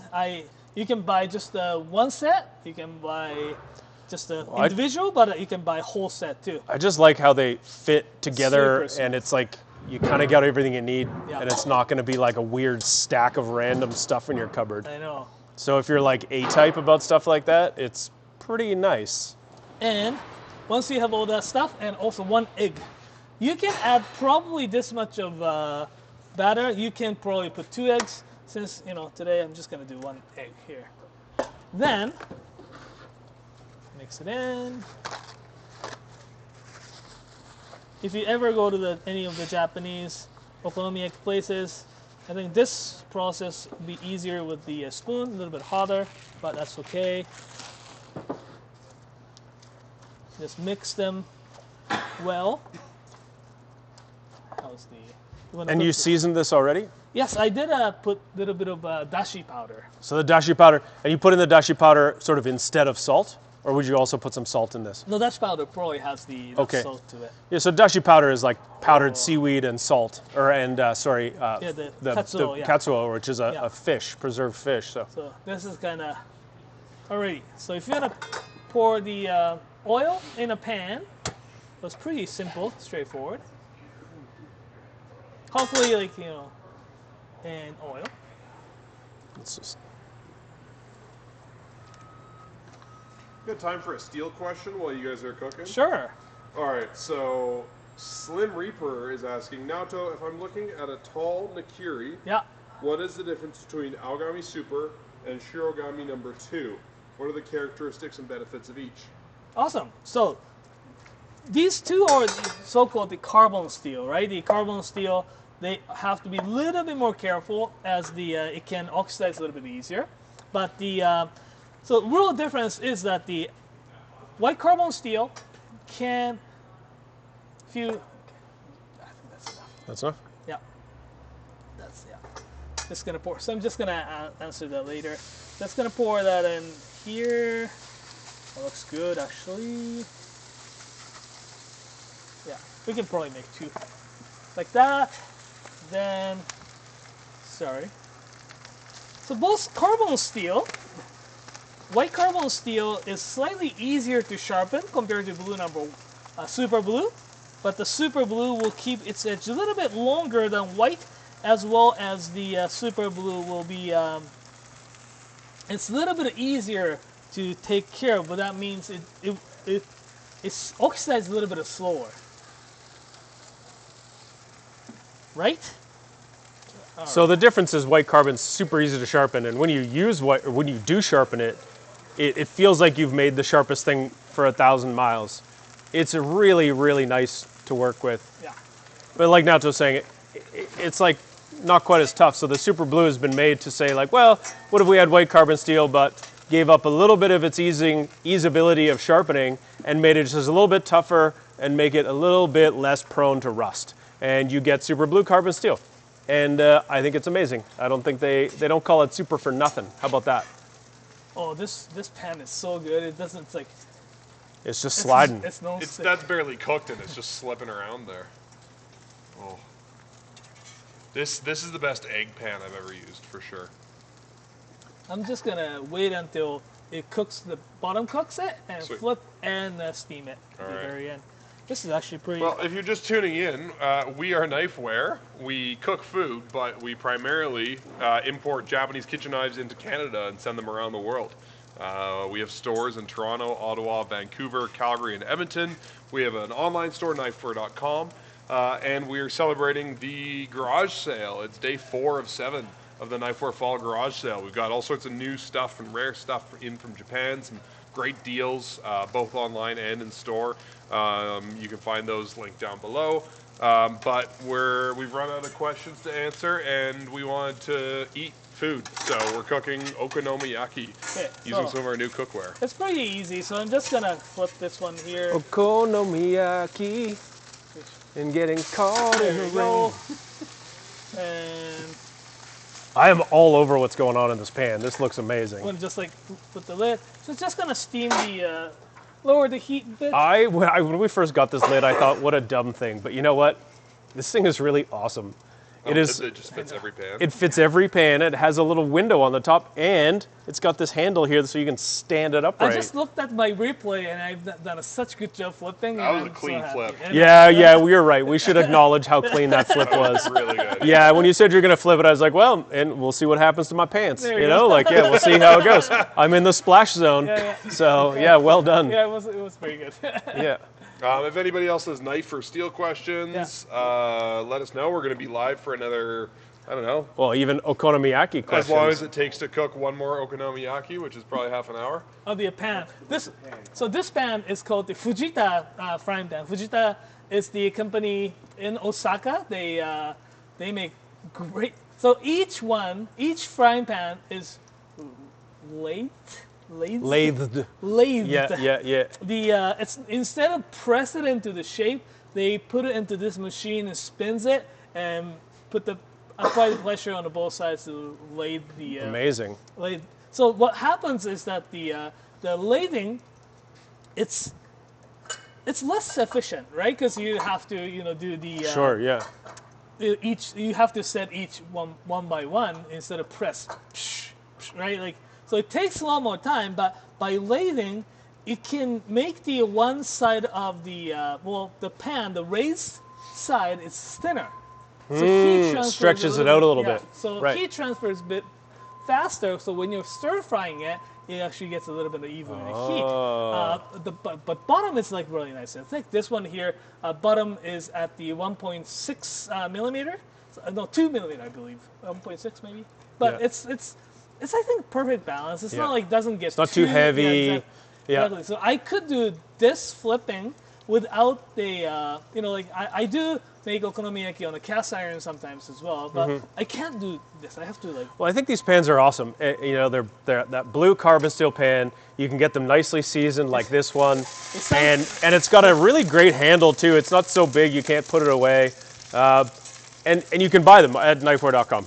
First of all. So we have a couple different sizes, and we have the tamagoyaki pan, which is that rectangular egg pan to make that rolled egg, sort of rolled omelet, I guess would be a more accurate way of saying it. So check those out. They're really sweet. We all have bought them for our homes. These things are wicked. So I'm gonna just sear it at the end.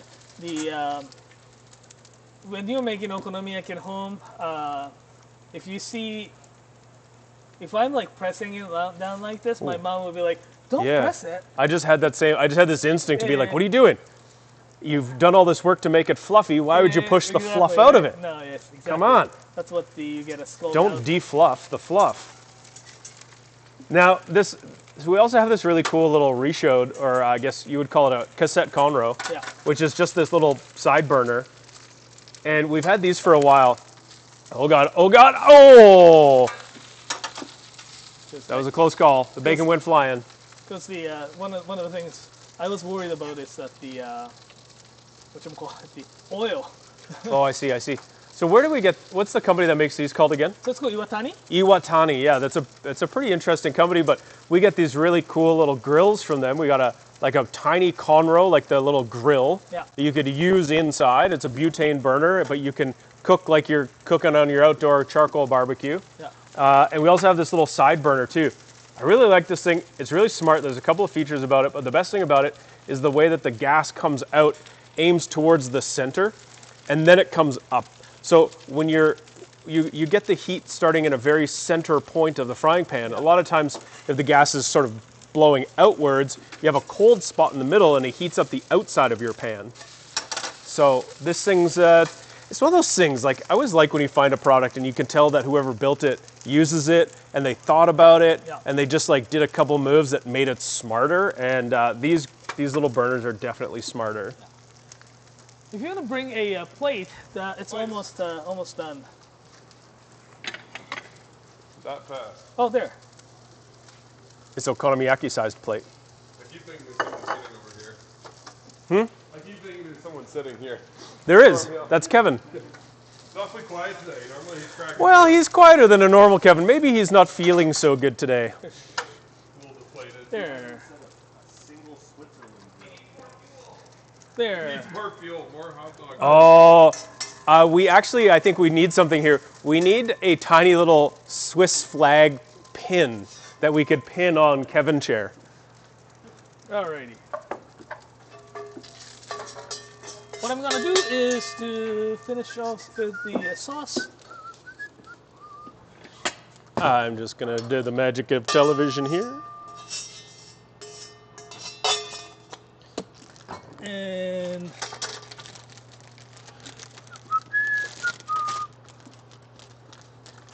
katsuobushi. Okay. Yeah, I think it's got enough oil from the. Oh God, things are flying around here. So we had a question about a knife that we don't have here. I believe it's in stock on our website, but we're sold out of the warehouse.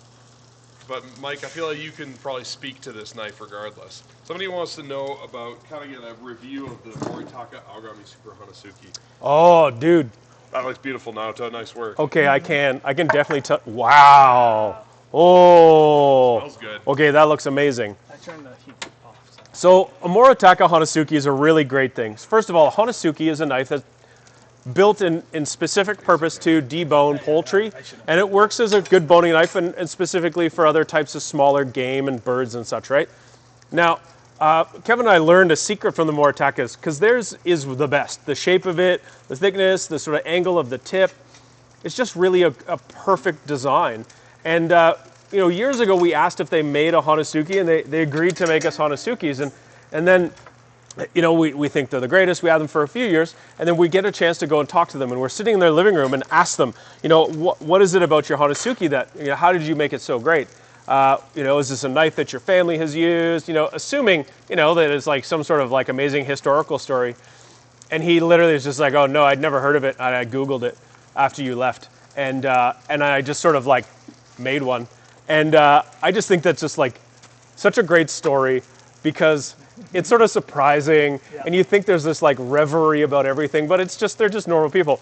But because he's a kick-ass blacksmith, he was able to pull off the best one. Just like the way the logic of how a knife works in his head just parlayed itself into a really incredible knife. Yeah. Now, Moritaka's... He was like, hey, it's going to be around bones. Maybe I should make it really thick. Yeah, so it's thick, it's tough, and a Okonomiyaki is not a great knife for cutting carrots or a cabbage like these gyutos, but it's designed with some purpose. So you see, at the heel, it's often thicker and heavier, so you can go between the joints, between the knuckles of whatever it is you're cutting, like a chicken. But it gets a little thinner towards the tip, which is nice, so you can have nice thin slices of the meat and cut through the skin and have nice accurate cutting. But it's nice and pointy, so it can go around the bones really easily. And at the heel, you can kind of drive it through a knuckle. Now, Moritakas have just done an amazing job. I'm a huge fan. I've got 5 of their knives, I think. I'm really stoked that we had that 180 Nakiri. I think their Nakiris are incredible. And I think it's kind of a funny thing because, like, I think on paper there's knives that you could argue are better than a Moritaka based off the steel or whatever. But I just love cutting food with them. I always feel like they work great. They cut straight. I like sharpening them. It's just there's so many great things about them that are not, the megahertz and gigawatts and like measurement things like that. So yeah, they're so much fun. Yeah. Well, you have several of them as well. So. Don't have the Hanasuki yet, but I will. Is this for me? For everyone. Ooh. I won't be able to eat it because it's got egg in it. I'm allergic, but I know how to. We should get a piece for Dave. Yeah. Got more plates? Don't cut on that plate. I'm not. I'm trying to take it off. I was absolutely going to cut on the plate. Hi, we're Knifewear. We treat our knives like crap. I do not treat my knives very well. And if you go to Osaka and cut the Okonomiyaki like a pizza, you get it cold. Oh, good thing I'm not in Osaka. Or if you have Yuji beside Pass me another you. one. So how are you supposed to cut it? You're not supposed to cut it. No, you're supposed to cut the in squares. Oh. Yeah. That's a traditional move, is to take a circle and cut it into a square. That makes tons of sense. Yeah. Yes. I'm going to eat this thing. And you're supposed to, at the restaurants, they cook it right in front of you, right? And traditionally, you're supposed to eat with the metal, like spatula thing. With the metal spatula. So you cut and you eat off of the hot plate that in front of you. Really? Yes. Do you have to sing a special song or something? No. Oh, I'm doubting your commitment to Okonomiyaki. But it was like when we were in Japan, and one of the people they took us to the Okonomiyaki place, and Ellie was with us, and I told her, like, hey, that's the tradition, and she thought I was totally like joking, and I bet, yeah. Right? Because she's Australian, and that's something an Australian would do to fuck with foreigners. Right? She totally thought it was like, it's not a thing. I'm like, yeah, no, it's a thing. Dude, that is delicious. Oh, that's good. Okay, good. I find you get Okonomiyaki, and there's like, it's not crunchy. The cabbage is not crunchy, and it's not creamy like that, and it's not fluffy. It's just like a pancake with some like soggy cabbage in it. That's so much better. The cabbage is nice and crunchy. It is like, it's not fluffy in so much of a way, but it's like, it is also not very battery. Right. Yeah, no, this is really good. You're such a good cook. Every time I've eaten anything you've made, it's been delicious. And it's pretty simple. Like you can do it at home like really easy as well. I mean, you can have like really cool equipments like these, but you don't have to.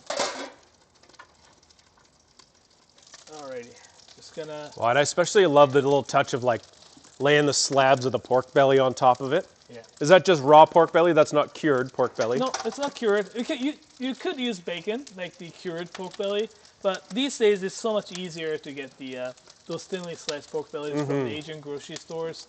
I do used to cut like very thin. You can freeze. You can get the whole slab of pork belly and just freeze them a little bit. Not solid frozen, but a little bit. Then you can slice them with a bit softer steel knife. The one I was using is the this like Swedish steel that's one piece. Oh yeah. Those cut pork very nicely, very thin knife. Yeah. Okay, Jaco, you got any more questions back there, buddy? None. 0 questions right now. Well, I got a question, Jacob. What are you gonna buy? There. What's your knife? Let's get Jacob out here. Yeah. I was out here on Monday for a little while while you were eating pizza. Monday's a long time ago. That's true. Monday is a long time ago. Hey, thanks. Oh wow, that does look really good. Did you eat some? No, not yet. Oh, there's another one. What are you doing? Listen, you tell us what your favorite knives are. Oh, well. Jacob's a cook. You know, he's like 29 years younger than me or something, and I think he's cooked for like 17 years or something. I don't know. I think he started when he was 3. You know, and he's actually, you wouldn't know what to look at him. He's actually quite a good cook. Yeah. Actually, no, you look exactly like a cook. Yeah, I'm wearing the toque and like baggy clothes and like no, you non-slip fit shoes. the bill. Yeah. Yeah, like. But you've got good taste in knives too. So show us what you think is like your face. I was a customer and then an employee, so that doesn't make sense. I think that's what. I gotta find yeah, it so here. most Like, of us oh, were. yeah, all of us, yeah. Yeah. Yep. Yeah. It's awkward when you're like you're trying to get a job just for the discount, you know. But you know that's a thing that happens. And then you end up like Mike, and 25 years later you're still around, you know? Yeah, that's it. Yeah. Yeah, because Mike's old. Yeah. One day they'll be making a chair out of me too. Perfect. But I'm not that old yet. It's debatable. You look that old. Thanks. I feel that old. Yeah. That makes sense. Yeah. That makes sense. You know, I gotta say I'm a big stainless guy, so I'm picking a lot of stainless stuff here, and I don't have a Yanagiba yet. Oh, so yeah? I'm gonna choose one of those. The as well. Shimizu-san. Is this? Well, Jacob did go to Japan, and did you buy any knives when you were in Japan? I did buy one tiny little knife when I was in Japan. Oh, did from the Minomo family. Oh, amazing! Because I was watching them and I can probably put the mayo on top. Wow, you're 91 years old and still making knives, and I think that is insanity. So I had to buy a knife from him, and he engraved it with my family name. So yeah, these are my 3. These are my 3 that I'm picking.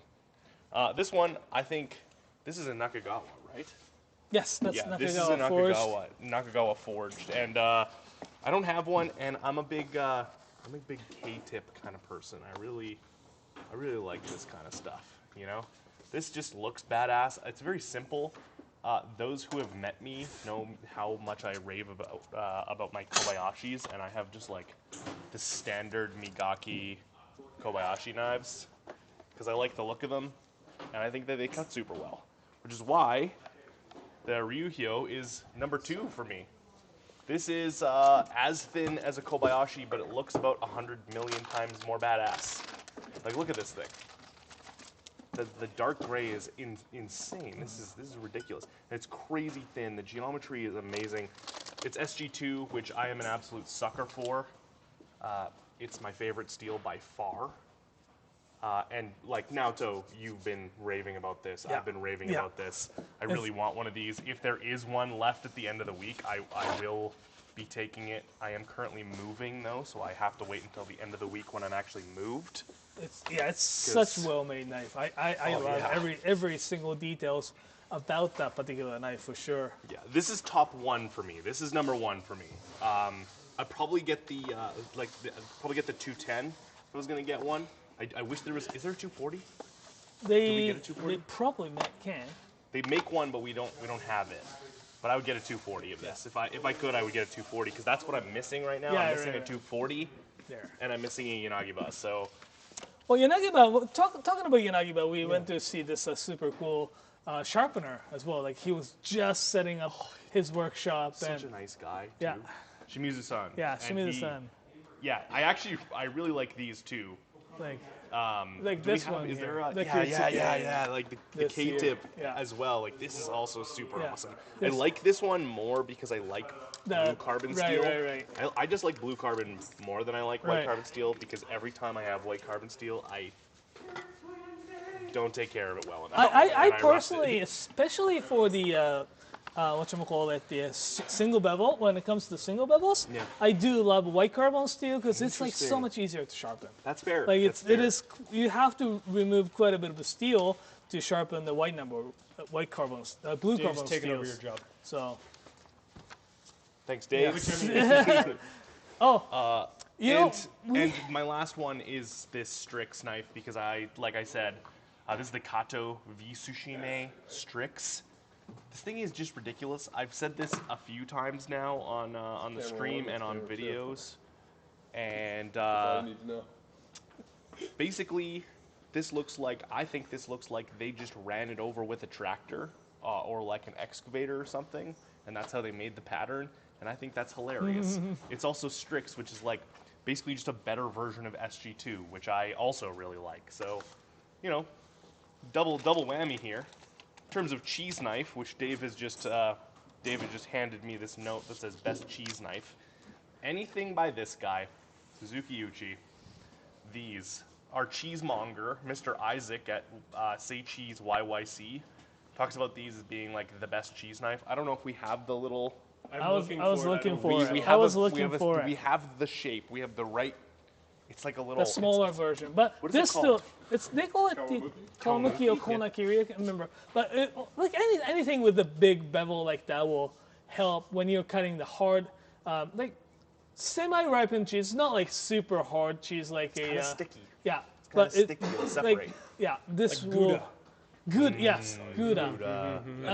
Gouda. Or the. Well, I think it would be great on something hard too because it would crack it. Yeah. Honestly, when you cut a cheese like Parm and you break it, it opens up that sort of texture, and you get that. Crumbles. It's not salt, but it's something like it's like an amino acid that crystallizes in the cheese. Yeah. And I think it's better when you break the surface of Parm than slice it. Oh, I love smoothly. Parms or any cheddar that has that little.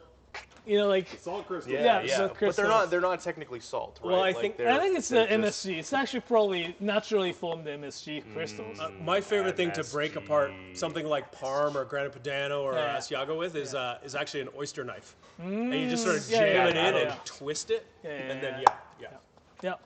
But yeah, this knife it's really good, and even like regular say cheddar cheese and try to slice them. This does really nice separation too, right? A good old marble cheddar from Safeway. I love marble cheese because it's both cheeses in one, white and orange cheese together.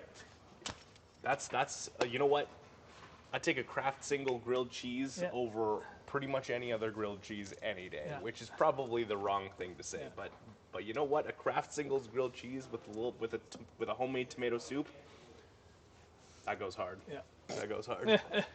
Anyways, get me off this camera. I don't want to be here anymore. KGB Slim Reaper wants to know all of our favorite carbon steel Gutos. All of our favorite carbon steel Gutos. Yeah. Pick some. Go pick some. We might not have enough for all of us. He said 2, but I don't know if we have enough. Mine goes for the Kuzilla, the Hado. I'm sure go get it. Someone's going to go get the... All right. Thanks, David.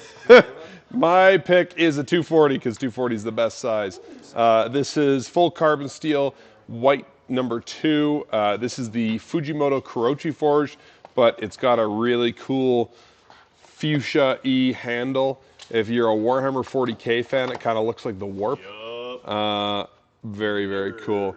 Yep. Great knife, nice weight, little bit of weight in the blade, not too much, real sharp. Beautiful. I personally would stay away from the Warp. Fuck you. Hey, what the hell, man? Give me that microphone. Give me that. It's Thursday. We're falling apart. We need more microphones. Okay, listen. I know with these guys, they've got really nice knives here. They've chosen really nice knives. These are all really nice, but none of them have done the right thing, which is obviously to get the Sukanari white number 2 Honyaki. Look at this thing. Look, hey, there I am. Hey, you can see me. Hey, I'm right here. Differential heat treatment, single blade, white number 2, sharper than Hades. Hades, that's the one, right? So sharp. 80 like the country. 80. Haiti. No, Hades. I don't know. I'm trying to come up with other words. Sharper than the Dickens. Anyway, what a beautiful knife. It's so simple. You can sort of see the hem-on line here where the heat treatment is. It's also shiny. I think this thing would get really cool looking over time. It's a chill $1,700, but I don't know. I think I would love to have this knife. Just honorable mention, like Munetoshi. These are It's great. The shocking how good they feel to cut with. right the Munetoshi here is this blacksmith in Sanjo area. He is originally a sickle maker, but that means he is actually really good at making the very thin blade. So it's really nice and thin. It's done really well. His workshop was super fun to visit. I think we did a little bit of a footage from Munetoshi's workshop. It was really fun. He just basically moves one string hammer to another. He keeps all the... Well, and it's got that like giant shaft drive down the ceiling. It's like a barn, and there's all these huge leather belts. It felt like you were going to take off in some sort of mechanical marvel from the 18th century in that thing. It's like a steampunk workshop. Yeah. Totally, yes. But it's like such good, like it's super thin. White carbon number 2 with a simple carbon steel cladding, but it's 20% off right now, so it's like $160 for handmade, hand-forged carbon steel knife. You can't go wrong with that for sure. I don't think he understands that he's really, really good at what he does. He's not putting any flair, any flash on his blades. Simple, but yeah, they're incredibly good.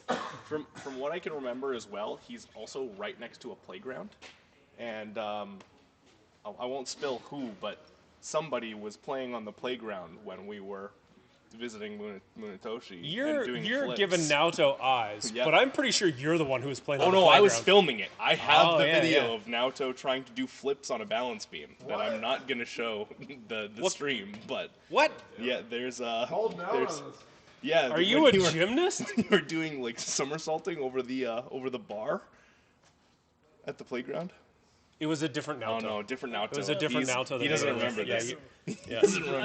I probably had too much drink or something. No, you were dead sober. You were dead sober, man. It was like 10:30 in the morning. So what's that question say there, Minomo? Hold on, I was asked my favorite carbon steel. Could you hurry up? No. God, you're so Talked slow about all the Super time. for 20 minutes. Oh, this is not a Gyuto. Well, it would be the Shinkiro if we had a Gyuto, because it's dope, and it looks dope. Anyways, see you later, bye. Alrighty, Patrick is asking about the Myojin versus the Kato v Tsuchime Strix. We don't have neither knife here at the warehouse right now, but they are very different. For feel, if you want to feel how razor that the Myojin the knife is, Myojin knife is definitely got a much more smoother feel to it. The Kato Strix is going to be really good as well. It's the how it's ground is very similar to the how it's ground is very similar to this Minamo. So I brought this Minamo. Really nice, thin behind the edge for sure. The not quite sure if you can find really big difference, but the certainly the Myojin one doesn't have the bevel, so it glides. It's more smoother. It glides probably things slightly better, maybe. So that's my take. So it's more of a taper, like a curve, than it is like a triangle. Yeah. So that's my take. It really depends on what you're cutting, as well. Like we had some sample Myojin knives that we took home with, and it certainly cuts really nice. It's funny, Patrick's question is like, it's really a thing that we think about a lot, and it's a question we get a lot. And sometimes it's really hard to quantify a difference between two knives that are so similar but so different. So therein lies our lifelong problem of just like how many knives is enough. And it's N+1 for sure. Yeah. So yeah. But if you're still here watching this, you already know that. Yeah. Alrighty. Well, how are we doing? I think we. Yeah, I think we're done unless anybody else has questions. Well, if it was like Monday, you'll say we're done, and then we'll get 17 more questions. So we're done. Other questions? Nothing yet. We should have said we were done when we started on Monday. Then we went. It was amazing. It was just like this like pounding out of like question after question, and they were really great questions. So that was fun. Well, I guess that's it. I mean, if there isn't anything else, and I guess we got okonomiyakis to eat, and we've got knife tables to clean up here. Yeah. We've had a great week. We do need to give a great big shout to our warehouse team. They packed a record number of orders that went out on Monday. people on the stream who ordered on Monday have already gotten their knives, or they're at home waiting for them. So to all of you that did get new knives, thanks, and have fun trying them all out. We'd love to hear what you think. You probably get a prompt for a review at some point with your purchase if you bought it online. So yeah, we'd love to get your feedback about what you like about knives, what you don't like. Again, if you're ever looking to buy a knife and it's not during the garage sale, hello@knifewear.com. Our little chat function on our website is a great way to get a hold of us. And we got people who work in the stores that answer your questions. There's no chatbots there. And we like helping you figure out what's going to be the best thing for you. Naoto and the crew here that buy the knives, they don't buy shit. They buy good knives. And you know what? They're different quality levels in some ways. But you know what? We'll help you figure out what's going to do what you need it to do for whatever your budget is. And that's our goal. Is like, just let's get you new knives. Yeah. Sweet. If you ever need your knives sharpened, you can contact us. But you can also bring them to our stores. We have stores Calgary, Edmonton, Ottawa, Vancouver, Toronto. Calgary, we have another location at a farmer's market here, the Calgary Farmer's Market in the south. And we sharpen knives on site at all those places. We sell sharpening gear. We have an entire YouTube channel. So if you can't come and take one of our classes, but whether it's like a chef class or a sharpening class, these guys put a ton of effort into that YouTube channel. It gets better all of the time. One day it will even be good. And you can learn all kinds of stuff. It's a pretty high bar. You can learn all kinds of stuff on our channel. And if you ever want to see a video, like send TV at Knifewear a message, harass them and say, like, I've always wanted to know this, this, and this. And you know what? We might even do it. Yeah. So, yeah, give us a show. Be our friends. We need friends, please. No, you need friends. Oh, will you be my... No, you won't. You're too I have young. like 3 friends. It's too many already. That's enough, yeah, basically, yeah. All right. All in this room. Yeah, seriously. All right, thanks everybody. Appreciate your support. Yep. Yeah, it was great. All right. Thanks so much, everybody. Thanks. Take care. Take care. And thanks to Dave for bringing chair, Kevin. Yeah. Thanks, David.